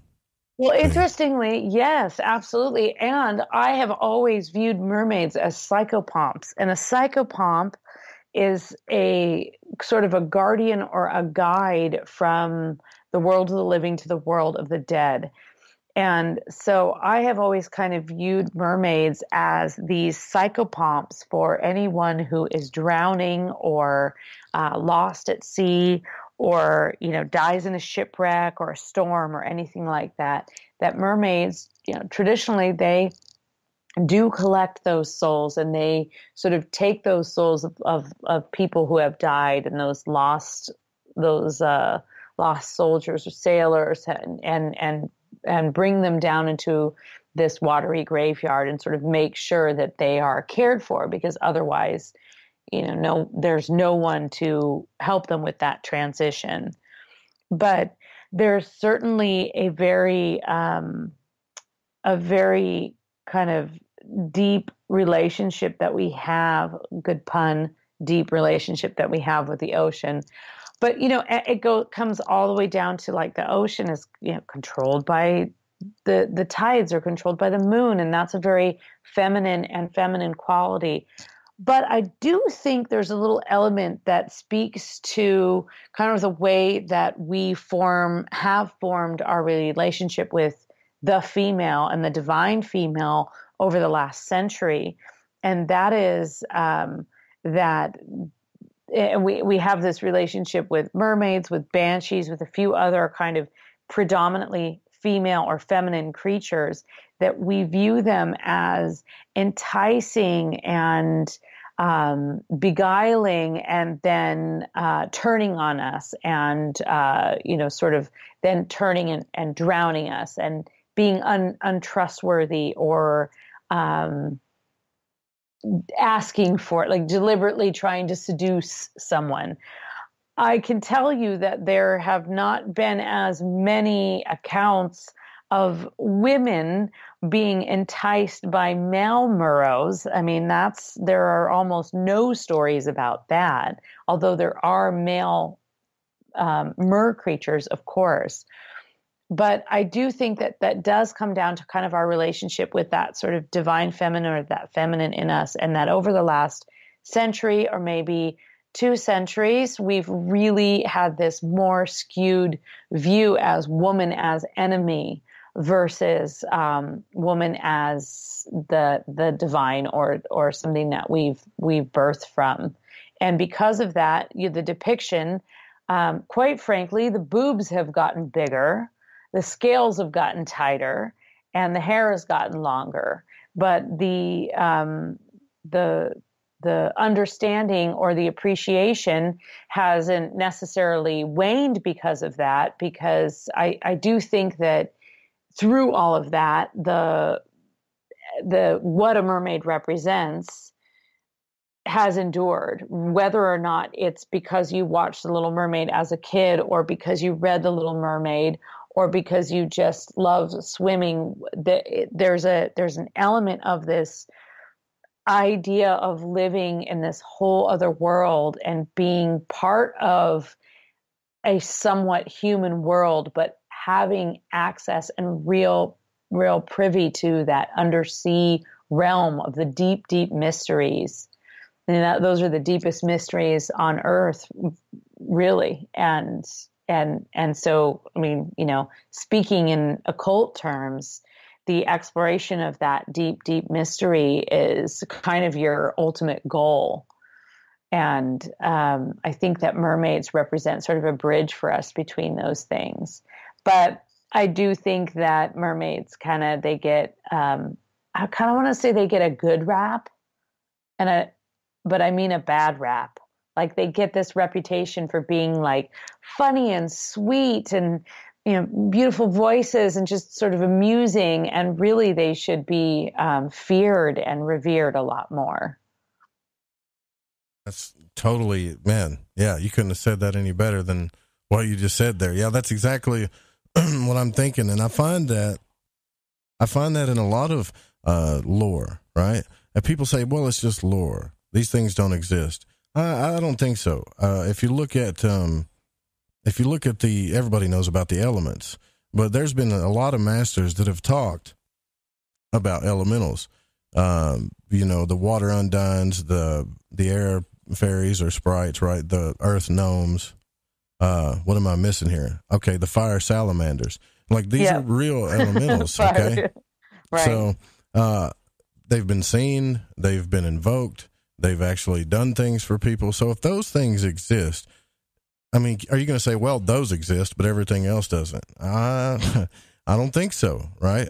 People that have taken certain substances, other people that haven't had to, or just are very good at meditation and don't need to actually do dream work to see these types of things, have talked about all kinds of things that they've saw. So I know the idea of mermaids is like, well, that's just not real. Really? Have you ever watched National Geographic or whatever and seen all the stuff down there? We still don't know what's down there. Every day something new is discovered.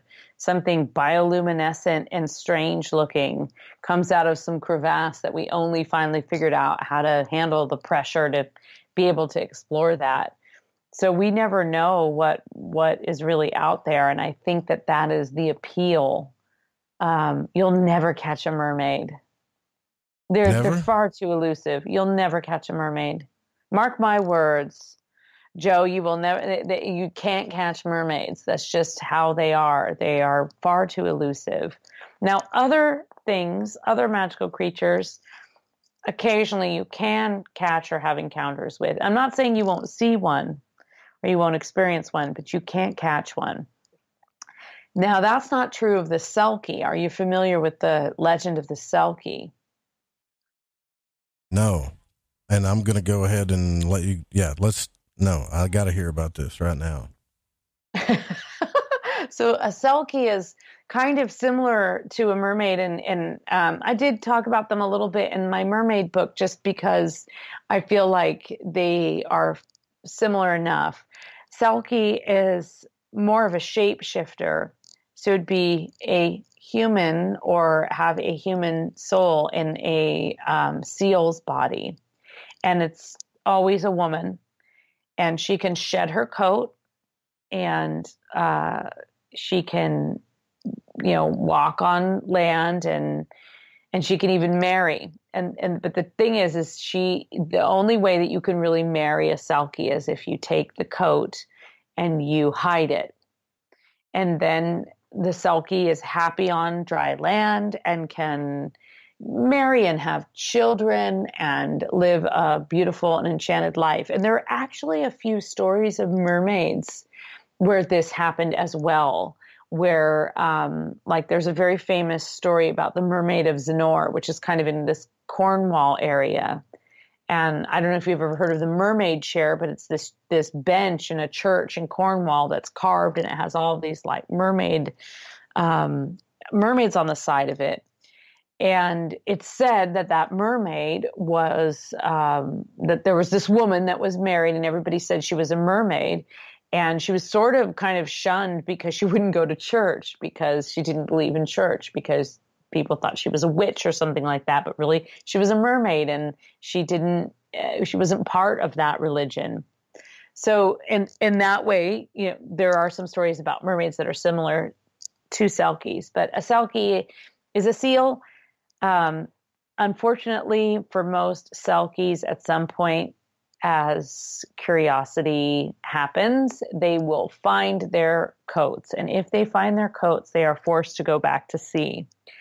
And that means that they must leave their families behind, including their children.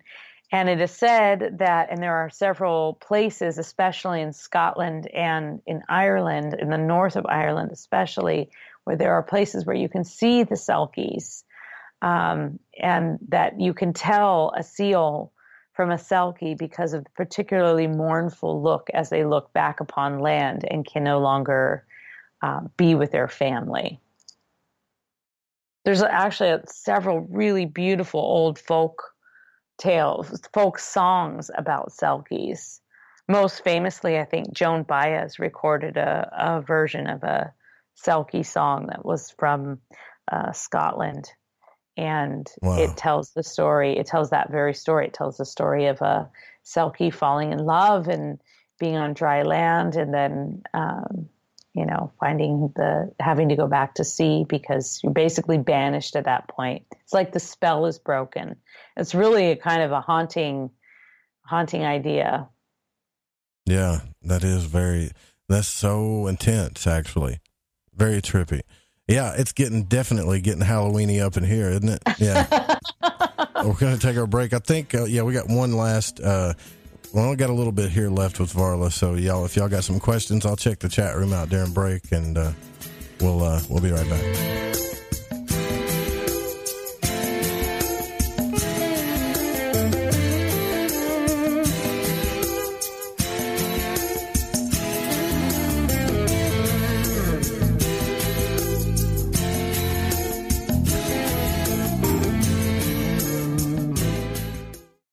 Joseph Roop is your host. Pull back the blinds and uncover the truth. This is Lighting the Void Radio. You're listening to The Fringe FM.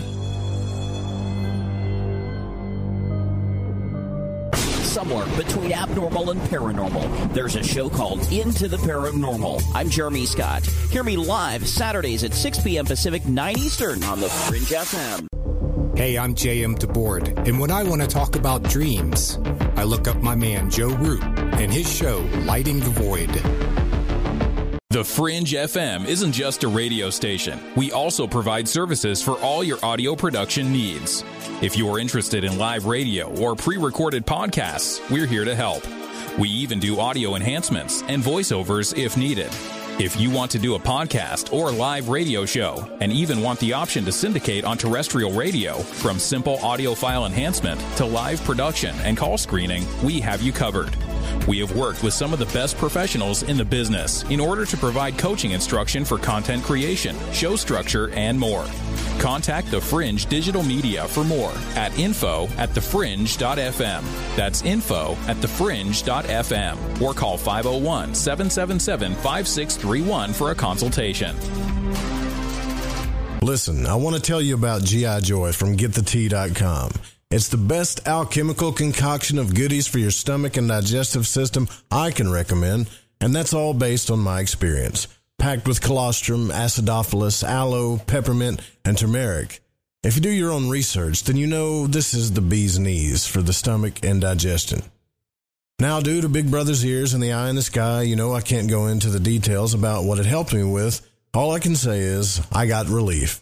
It's non-GMO, no fillers, no preservatives, manufactured right here in the US of A, and delivered to you by the only people who stay on top of the game and are out in front. Go grab a bottle of G.I. Joy at GetTheTea.com and see what all the fuss is about.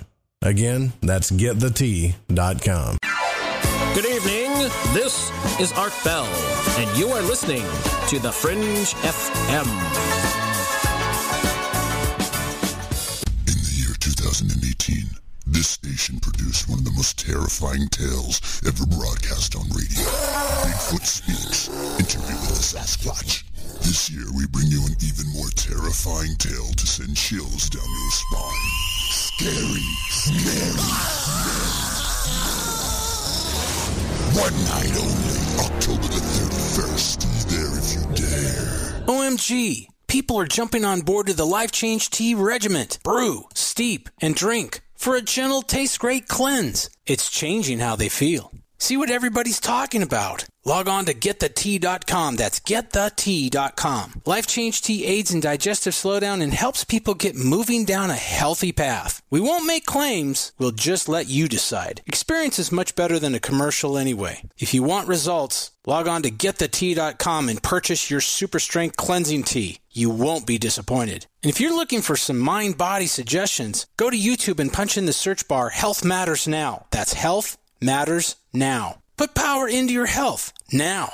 So, GetTheTea.com. That's GetTheTea.com for super strength tea. And YouTube, Health Matters Now. That's Health Matters Now for valuable suggestions. GetTheTea.com. The tea that makes you go. Hi, this is Sammy. Join us in the Deep South as we're lighting the void with Joe Roop on the Fringe FM. Right, me old Chinas. I know it's an ad break, but before you lot shoot off and make yourself a cup of Rosie Lee or whatever else it is you're going to sling down your Gregory Peck, you need to listen to me babble. If, like me, you found your way to Light in the Void via a downloadable podcast, you might want to take a butcher's at the Fringe FM Wind and Kite. You won't Adam and Eve how many other shows there are or what they rabbit on about. Ancient history, conspiracy, the consciousness, the esoteric, the occult, metaphysics, parapolitical, ufology, technology and spirituality, to name but a few. They got featured hosts like Ryan Gable, Jeremy Scott, Alex Exum, Tim Doyle, Cortana and Gigi, Susanna Ross, the Reverend John Polk, Michael Deacon and J.D. Lewis. You might find yourself listening to the thoughts and theories of the author of The Fish you just finished reading. Or you could pick up the dog and bone, call in and tell everyone your own beliefs or experiences. So do me a favour, before you put on the Ansel or crack open a bottle of vino or roll a joint, go to the Fringe FM and see what you're missing. It's mainstream radio. Let me in. I want to listen to the Fringe FM. Quickly! Are you intrigued by Paranormal Talk Radio? You'll love the new Paranormal Radio app from TalkStream Live. You'll find a great selection of talk shows covering UFOs, ghosts, strange phenomena, and much more. Download the Paranormal Radio app now and start listening to the very best in paranormal talk entertainment, including the network you're listening to right now. The Paranormal Radio app, free in Google Play and the iOS App Store.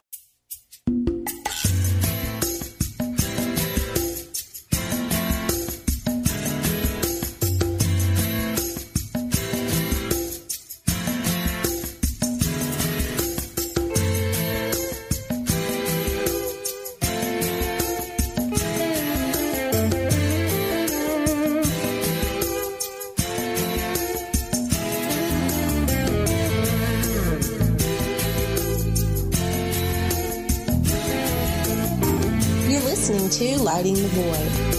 The call-in number is 1-800-588-0335. If you would like to text, you can text in at 501-777-5631. All right, welcome back to Lighting the Void. We're with Varla Ventura. Tomorrow night, Jam the Board is going to be on the program, and it's going to be our Halloween special. Halloween night and then Friday night. We're going to do open lines again. Probably we might even do a movie or something. But Varla, do you remember what it was like when you wrote your first? Let's just say your first book about the weird and strange. Were you nervous to publish it? Did it bother you at all? Did you wonder what are people going to think? Right. Well, as soon as I let this thing out in the public, did that even come through your mind at all? I was so proud of it, actually, because I felt that for the first time, because I had a couple of other book projects that I wasn't super proud of. They weren't really topics that I wanted to write about. So I was really proud. I would say, like, for me, a huge turning point was probably I wrote the Mermaid book and the Banshees, Werewolf and Vampire book around the same, like within the same, they came out about 8 months apart. And I was really proud of both of those books because they were topics that I was interested in. And I just felt like I had said some things that hadn't necessarily been said before, or if they had been said, they hadn't been said quite in that way. And those were the kind of the first books where I really started putting personal anecdotes in. I think that was definitely a little like, ooh, kind of telling the truth about who I was and how I had come to do these things. So rather than just tell other people's stories, kind of tell my own. And I think with Paranormal Parlor, that is probably the book that has the most personal, the most personal stories in it, because as that book shaped, I had an idea in mind for what I wanted that book to be like. And the book took its own, had its own mind about what it wanted to be. And, for example, I interviewed people about different, can you share a ghost story or a paranormal experience with me? And repeatedly people would share stories about kind of like the most profound or first story, first kind of experience they had that really stuck out in their mind, that kind of made them no longer be skeptics, but feel like they believed in ghosts or the paranormal, whatever. And I started out initially thinking, I'm going to just collect other people's stories again, like I did with the Book of the Bizarre, and put them in this thing. And as the stories came, I recognized similarities in some experiences I had had. And so instead of having just a story here and a story there, the stories ended up being woven throughout the entire book. And then because of that, my own stories and my own experiences that were related to that became woven throughout the book. And that was really kind of unique for me that was vulnerable, I felt, to really tell some of those things. And so it's interesting because I think I have a core group of people that know me really well and would expect nothing but the darkness. But like would be really surprised if I just wrote, I don't know, a romance novel about modern day gardeners or something. I don't know. I'm trying to think of something really extreme there. Yeah. But then there are other people that are sort of more on the periphery. And like this summer, I was actually on CBS Sunday Morning. So that was kind of a crazy experience because they came, I think it was not long after we last spoke in the summer. They came in the end of July. They came to my house and they filmed this segment and interviewed me about mermaids. And this is like, CBS. This is like a national regular show. And so that I was not worried about that necessarily, but there are a lot of people that I know because, I moved to a whole new town and have a completely different social circle than I had I'd lived in San Francisco for 25 years. So completely different social circle here. And some of them knew and some of them didn't. And so it was kind of a strange experience because it was really kind of a coming out of saying like, well, I didn't want I didn't want to tell you this, but I write like crazy paranormal books, and I didn't want you to not send your son over here for a play date. And I had friends say, "Are you kidding? That makes us want to send our son there more." That's great.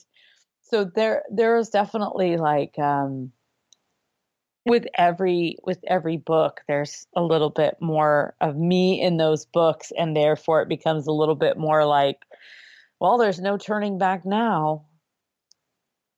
Yeah. Yeah. Once you reach that point, you can't stop, right? There's no way. So I want to do the same thing. Like I've been working on stuff too, and that's why I ask, and I'm a little bit nervous to release something that kind of puts me in I guess I could say a vulnerable state, only because the reason why I talk about deep subjects so much is because I see like the deeper meanings of some of this stuff. And when you talk about dark things, you're bound to get judged for it, right? I mean, come on, everybody, I don't really care what people think about me, but that's easy to say. Don't read the comments. Yeah. That's my number one piece of advice. Don't read the comments. Really, don't read the comments. Don't read the Amazon reviews, even the good ones, because there's always going to be bad ones. And that rattles you more than, you care to admit. I mean, certainly, of course I've had plenty of compliments, but I've had quite a few scathing words, and I've even had a couple of people really come after me and really take me to task for things. And I think that is the nature of being, putting things out where the public can see it, whether it's a song or a book or a poem or, even a radio show. You're putting yourself out there. And so it's, it can be really, really scary. And there's always that element of vulnerability. But hey, at least it's not, at least you're not going on television every day. Like imagine if people were like judging the bridge of your nose and whether or not you had a flawed ear. That would be a lot harder, right? So I figure like for the entertainment industry, books or radio, like that's probably you're probably a little bit safer. Right. Yeah. So, well, I mean, I actually respect that more. I've always respected that more when people put themselves out there and they're genuine, whether they're talking and they're writing or in their art, doesn't matter. And, I mean, this is the Fringe FM, so we embrace fringy things here. And I just wonder, I got this feeling, Varla, that you could definitely write a book on magic if you wanted to. Am I wrong? I think you could. You're not wrong. You're not wrong. I have actually, that's funny that you said that because I have a couple of proposals out to a publisher and to be honest with you, a couple, like there's one that's a solid, goes well with all the kind of books that I've written. And then there's two that are a pretty big departure in a lot of ways. And one of them is more about magic, and it is, that's a little more nerve-wracking because, okay, if I'm telling you stories and we're talking, we're having lovely discourse about the, origins of folklore and what that means in society today, that's all sort of, well and good. But if you start telling somebody how to, I don't know, turn their ex-boyfriend into a toad or whatever, then you're crossing into another territory. And I'm sorry, but I'm not. I mean, I don't believe in I don't believe in harm none. Right. Yeah, so, I've been hearing about that a lot, actually. The more practitioners I talk to, they don't, the people that are honest about it, they don't say, oh, well, yes, I'll do it if I need to. Harm none is a lovely principle, and that is a principle of being Wiccan. And that's a very specific kind of sort of neo-witchcraft. It's a type of, so not all witches are Wiccan. But Wiccans are witches, if that makes any sense. So just like with any other religion. And the harm none really is from a very specific kind of facet of witchcraft. And so I don't know, but that's, yeah, I mean, I certainly enjoy magic, and I certainly have lived a very magical, I've been raised or was raised up in a very magical environment. So I got a little advantage there because I've been around it for, maybe 10 to 20 years longer than some people who had to come to it on their own. Not saying it was shoved down my throat exactly, but I did have a Ouija board when I was like 8 years old. So. Well, okay. So I want to talk to you about that. See, that's something and maybe you can help me with this. I don't like messing with things. I guess that's why I like ceremonial magic better, because I like to control the situation. And I feel like at least I'm under the impression I'm controlling the situation, right? But when you bring a Ouija board, divination, right? When you bring a Ouija board out, with my experience with spirits, they can be pretty tricky. They can make you think that there's somebody else, sometimes. Yeah, and they're really good at it. But do you feel that way about like other forms of divination, like scrying or even tarot cards, but is it specific to the Ouija board? Well, scrying is fine because I know some methods that'll help me. Well, the tarot cards is fine because I know like the deeper meanings of the symbols and what deacons they correspond with, Hebrew letters and angels and all that stuff, and the stuff that usually doesn't come out in divination. So I know kind of that stuff doesn't bother me. It's the Ouija boards, man. For some reason, just I feel like I'm too open, and I know a lot of people fear that. They fear being just open, right? Well, and anything. Because anyone can, I mean, like anybody can put their little fingers on that planchette, and you know, anyone can buy a Ouija board. I mean, of course, anybody can go and buy tarot cards, but it's a little different than going and buying this board that is essentially a parlor game. I mean, they don't bother me personally. I do not currently own one. I'm not opposed to them. I do know that they really strike a chord with a lot of people. They strike a nerve. They really kind of bother people. I do think that with any kind of implement in which you are trying to make contact with the divine, see, here's the difference. If you're scrying or you're using the tarot or you're doing another form of whatever kind of divination, water divination, whatever it is, you're trying to connect with the divine, right? With the Ouija board, you are specifically trying to connect with the dead, not the divine. And that might be the difference right there that really bothers people, because they were called spirit boards and still are referred to as spirit boards. And people do use them today to connect with the divine and channel and get answers, and make connections with entities and things like that.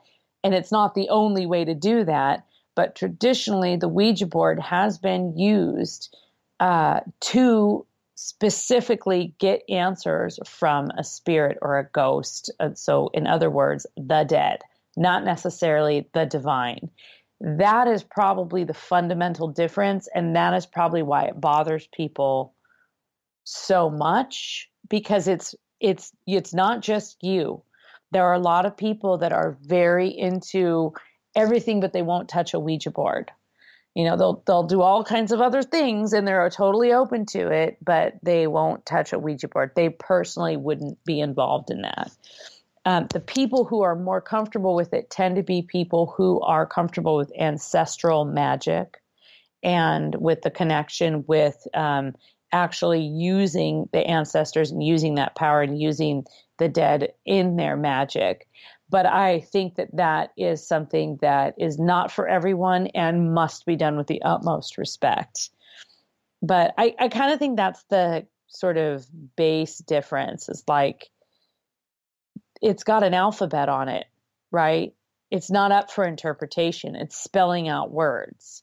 And that is kind of a freaky thing, to think that there's this very specific message and it might spell your name. And of course, then you add to that all the movies where you're supposed to ask it who's going to die first and all that kind of stuff. And, you know, it makes it that much scarier.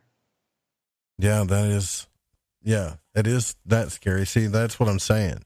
Because I've had a couple of experiences with it and they haven't been fun.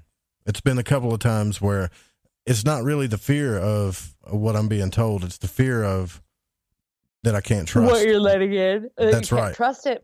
Yeah. Well, that's why my mom took the Ouija board away from us not long after we got it, actually, is that she was concerned that we had made contact. And by we, I mean my sister and I, she's a year older than me.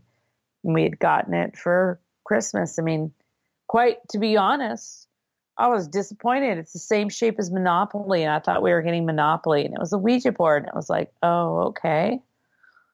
What do we do with this? All right, we'll try this. And my sister and I almost immediately made contact. Almost immediately.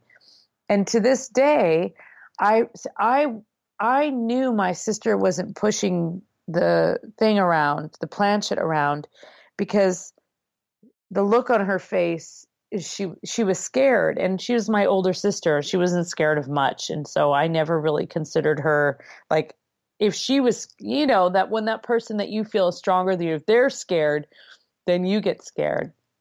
And I knew I wasn't pushing it. And we've actually talked about it more recently. And she said, yeah, I don't think that you were pushing it, but I remember never wanting to do it again. And my memory was that I didn't think she was pushing it. I knew I wasn't, and I didn't want to stop. I wanted to see where it would go. But that being said, I did experiment with it a little bit more in my youth, but really don't, it's not really like my jam. It's not the way that I get my messages or whatever. I'm fully expect that at some point my son's going to bring home a Ouija board, and we're going to have a conversation about responsible invocation. Yeah. And salt circles. Something too, I just realized that I haven't talked to my son about this, so I need to. That's probably a good time to talk to him about it. He's a teenager now. We've never had the Ouija board or be careful with bad stuff talk, and it's probably a good time to talk to him. Yeah, definitely. That's a perfect age. When my mom took the Ouija board away, again, I was about 8 years old. I remember it very vividly. And she just sort of, what are you girls talking to? And actually, we had made contact with the spirit of another little girl. And there was a grave on the property next door of a little girl that had been discovered recently, like an old pioneer grave. And my mom knew about this, and she walked in and she was like, well, who are you girls? And it wasn't like we were doing it at night with candles. It was like probably, 11 o'clock on a Saturday or something, 11 a.m. It wasn't like we had set the mood, but we were talking to this entity, this little girl. And my mom got real freaked out. And later she told me she was worried that it was something that wasn't a little girl, but it was just saying that because we were little girls and it wanted to play with us. And then, it would then be it would be a gateway. So she picked it up. She, snapped it under her arm and walked off. And then I could never figure out what she had done with it. It was like, well, what happened to it? And then more recently, we had this hilarious conversation, and I retold her the whole story. I said, this is what I remember. And she said, yeah, I remember that. I remember taking it away. Let me think. What did I do with it? Because I thought, she must have burned it, right? Like she just promptly walked out. In the movie, she would just like promptly walk out and burn it in the fire. And then she admitted to me that she actually used it, and she put it kind of under her keyboard on her desk and used it as like a mouse pad, because it was like really smooth. So she had her keyboard kind of resting on it, and then on the corner stuck out, and she had it as her mouse pad. Well, yeah. And that's another, I was going to tell you, look, there's another thing that happened. Okay. I guess I'll tell you. I feel like I was tricked. Almost like there was one experience I had with a Ouija board where I thought I was talking to a dead relative, and I won't say which one, but it started like really messing with my mind. I felt like it was moving me and not the other way around. Because at first it's just like you start thinking, well, am I moving the hand? Am I moving this? Are they doing that? So you feel kind of in control. But at this point, we were deep into this thing, and it felt like I swear I could feel the thing pushing against me, like forcing me, like I felt the weight of it. And the person I was doing it with was a girl, like she had her fingers on it too. She couldn't have done that. Not that hard, right? So I felt this thing pushing me, and I felt an evil presence. And it was weird because kind of like I was telling you about the guy from that haunted house or whatever, because at first it warmed up to my mind. It's almost like it uses your love against you, so to speak. Right. Right. Oh, right. Because that is actually very interesting, because I think just to touch on like the spiritualist movement, and this relates to Ouija boards, because this is when Ouija boards really became popular and more common, like a more kind of common tool. The spiritualist movement really started in the U.S., especially after the Civil War. So it was at its peak popularity between 1840 and 1930, but really after the Civil War is when it really kind of took hold. And the spiritualist movement was the belief that not just that the dead, that there was an afterlife, but that the dead actually had messages to give back to the living, and that the living could then learn from those messages. And this was one of the reasons it took such stronghold then, is of course because you had a grieving nation. And you had people who, had no idea what had happened to their loved ones. They just were lost in battle, never saw the body, were never able to bury them. Or maybe they were able to bury them, but there's still this egregious loss. And so out of that, you have this desperation, of course, to try and make some kind of contact and some kind of peace. And this actually gave rise to the idea that you could make that contact. And there were a lot of mediums, there were a lot of people traveling about who are actually taking advantage of that, to be honest, and, saying, oh, here I took this spirit photograph and I got contact with your loved one, and this is the message that they had. But there were also a lot of people who were really able to channel that or had the ability to hear those messages. And it became a much more common practice. It became a very normal thing in Victorian society to go to a seance of some kind. And seances were these group experiences trying to make contact with the dead. At some point during that, it sort of became a bit of a parlor trick, and there was a little bit of a crossover there. So previously, we've always tried to make contact with the dead or the divine, or find some kind of ancestral spirit to guide us. That's, we've been trying to do that since we realized that we were going to die, basically. But this was different because this almost had a sort of commercialized it in a way that had never been commercialized before. And out of that, you had, it became more of a common household thing. So things like Ouija boards were no longer these kind of tools that were reserved for people who were experienced and knew how to use them, or could protect themselves and those around, those around them, were now purchasable at any drugstore. And I think that kind of made a big shift. And, of course, then it got patented and became really, really common, and became the, Parker Brothers Ouija board that you could buy and you can get it at Target.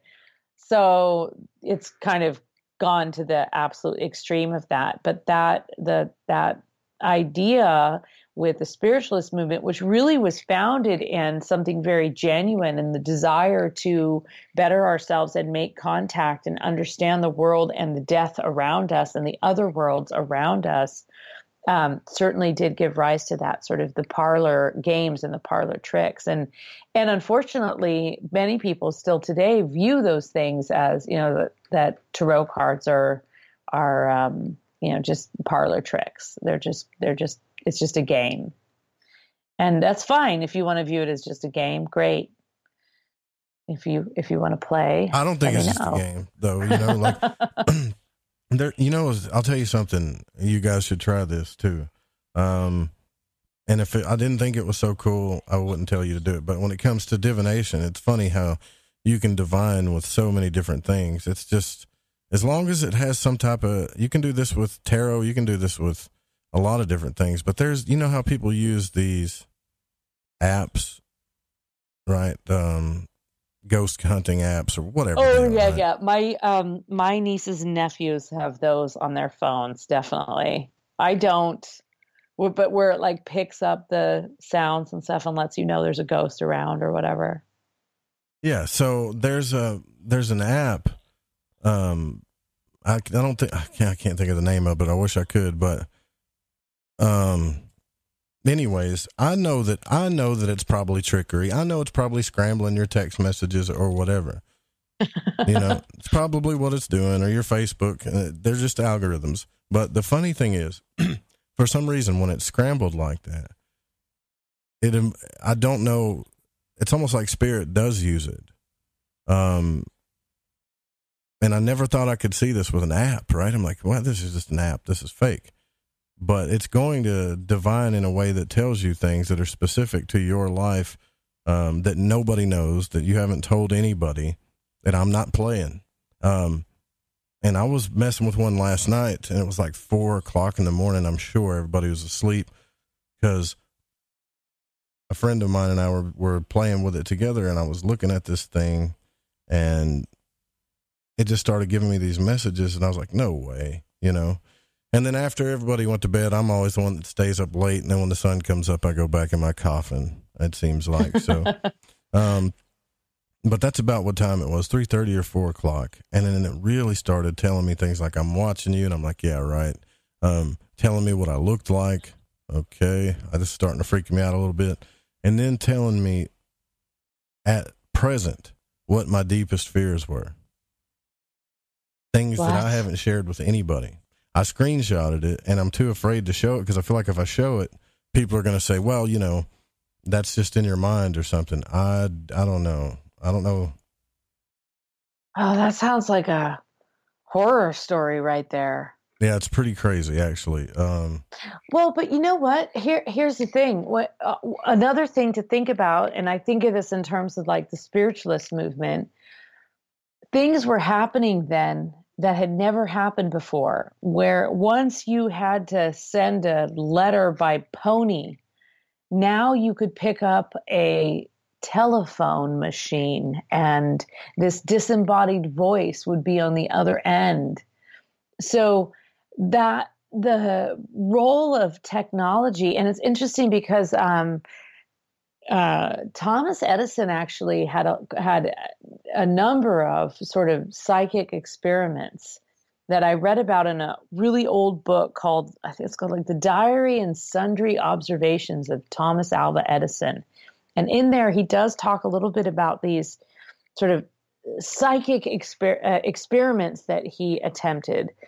And I guess my point is that when this sort of phones, computers, telegrams, they all allow us to communicate on this other realm that we weren't able to communicate on once upon a time, right? So now we can hold a phone in our hand. It's basically a computer. It's got all of the smarts of something that, we had as a computer 15 years ago. And it's easy to, once somebody said to me, if you want to develop all your psychic abilities, what you really got to do is not read the news, not look at a computer, not get on the phone just for like a week. And that'll really get you in tune. And I do think that there's a power in there that you can actually, you can't fully dismiss. In other words, you and I are almost not even really talking right now, right? We're just connected through some kind of, we've never held hands. We've never seen that we're real people. Most people in the world that have heard my voice have never actually seen me in person. And yet we have this connection and we're able to communicate. So there is something in that power of technology that I think can be used for our to benefit that kind of psychic and otherworldly connection, as long as it's used responsibly. It's almost like that's the paranormal parlor game of the day, something like that. Yeah. And even if it is all algorithms, it's still if that's all algorithms, then the just like a magician's show is tricks. What's the difference? If it's trickery if the trickery is in the algorithm, what's the difference? The outcome's the same. Your feelings are the same, right? So you're still having this experience where it's connecting you with some deep thought and some transformation in your mind. Dang, Joe. Yeah, that's trippy. Yeah, that is trippy. I just got a text message. Yeah, Jesus. I want to know what the app is now. I kind of want to like put that on. All right, so the one that I was using is and then we'll all go on. Okay, everybody put this app on your phone, and then we'll all go on the Facebook page later and see if we've like figured it out. Big Boar Studios. It's called GhostCom Communicator. And so it's just a thing that throws up letters, but it's also got automatic drawing and stuff too in it. And look, you may have a different experience, but it's kind of like when I say you can divine with anything, like Lon Milo Duquette does a thing called TV Mancy, where he literally. Oh my God. He's the best. Yeah. He's the best in the business. He is the best because he's the real deal and he's funny and he knows so much about divination and magic that he can see it in everyday objects. Yep. I mean, I love him. I love Lon Milo Duquette. Yeah, he's been on here like 3 or 4 times, and yeah, he's wonderful. Yeah, and he tells the story. He tells a story called TV Mancy, where he literally flips the television, right? And he'll flip, or he'll put on a show, and he'll ask a question, flip through the channels, let it go, and then whatever comes through the television is his answer when he turns the volume back up. I think that's how he told me he did it, and I was like, "That's so insane." Funny. Yeah, it's smart though. But I mean, I do that all the time with books or even tarot decks. It's like, okay, I do that all the time. Bibliomancy, where I just flip open and ask a question, and I just flip open to the page, and I find this answer in there, or whatever the message is. Or I don't do like a full on spread for myself every day. I might pull a card. And sometimes that card will last me a week. So there's definitely like those spontaneous ways to divine that. Yeah, that's exactly right. So yes. So you get it then. So if you can do that, then that means these apps that spit out certain letters and stuff, you think it's just an algorithm, which it is, right? But if you really learn how to like get into trance, even sometimes like Frederick Xavier talks about, it'll start freaking you out. It'll say things that you'd be like, no way. And the weird thing about it is it's so addicting because I keep hitting it thinking that can't be real.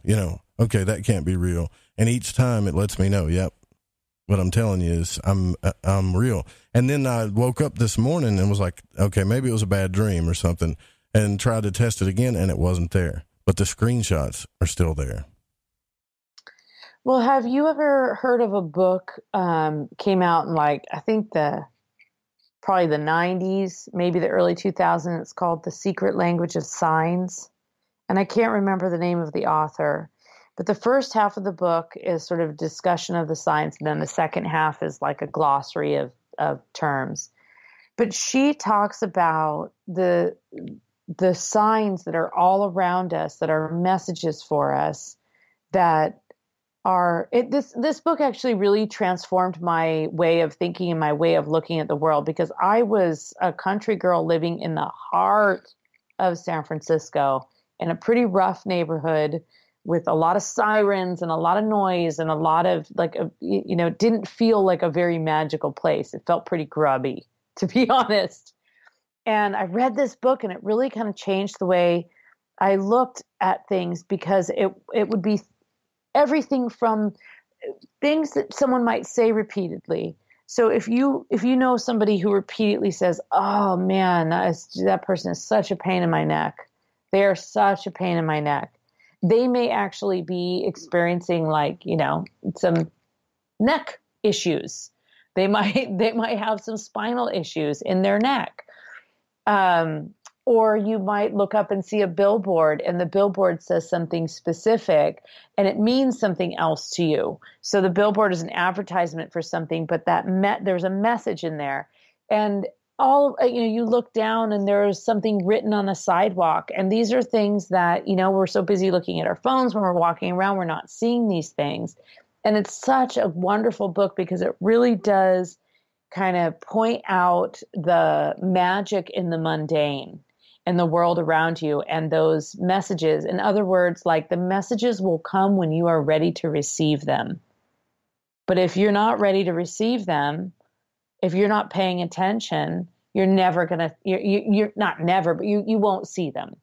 So I loved that book, and I loved that kind of approach to things, of kind of like what you were saying, that you look down, you don't spend a bunch of time trying to explain. That's her other point, is that you don't try and explain why, yes, that was an advertisement for beer.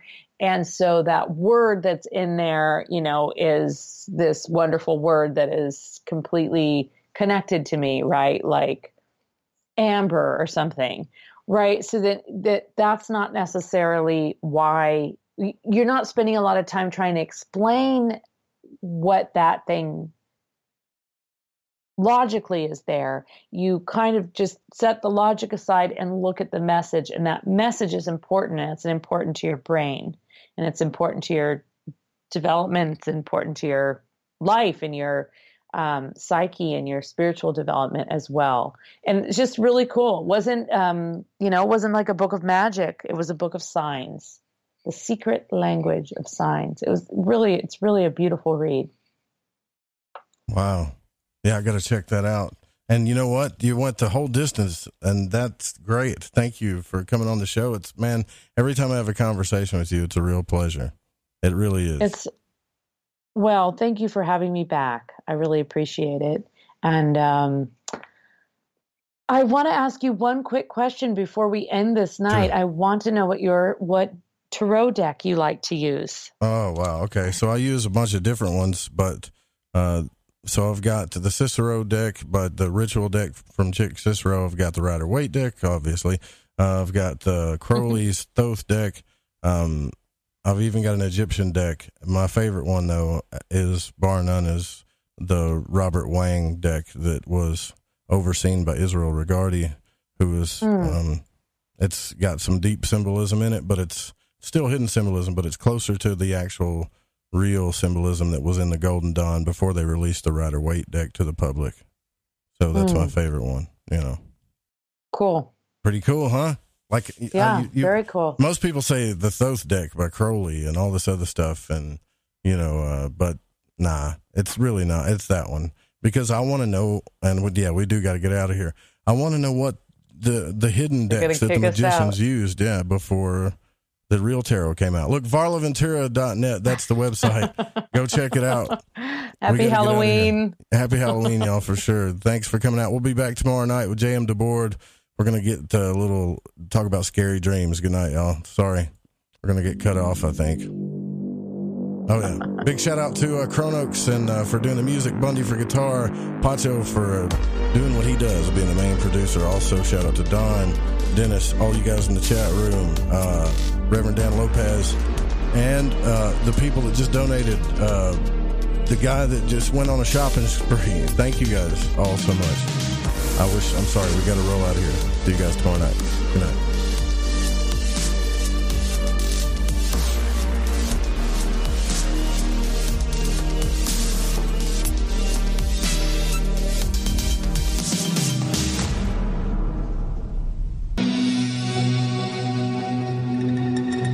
The views and opinions expressed on this program do not necessarily reflect those of the Fringe FM, KTLK Digital Broadcasting, its sponsors, affiliates, or staff. Listener discretion is advised.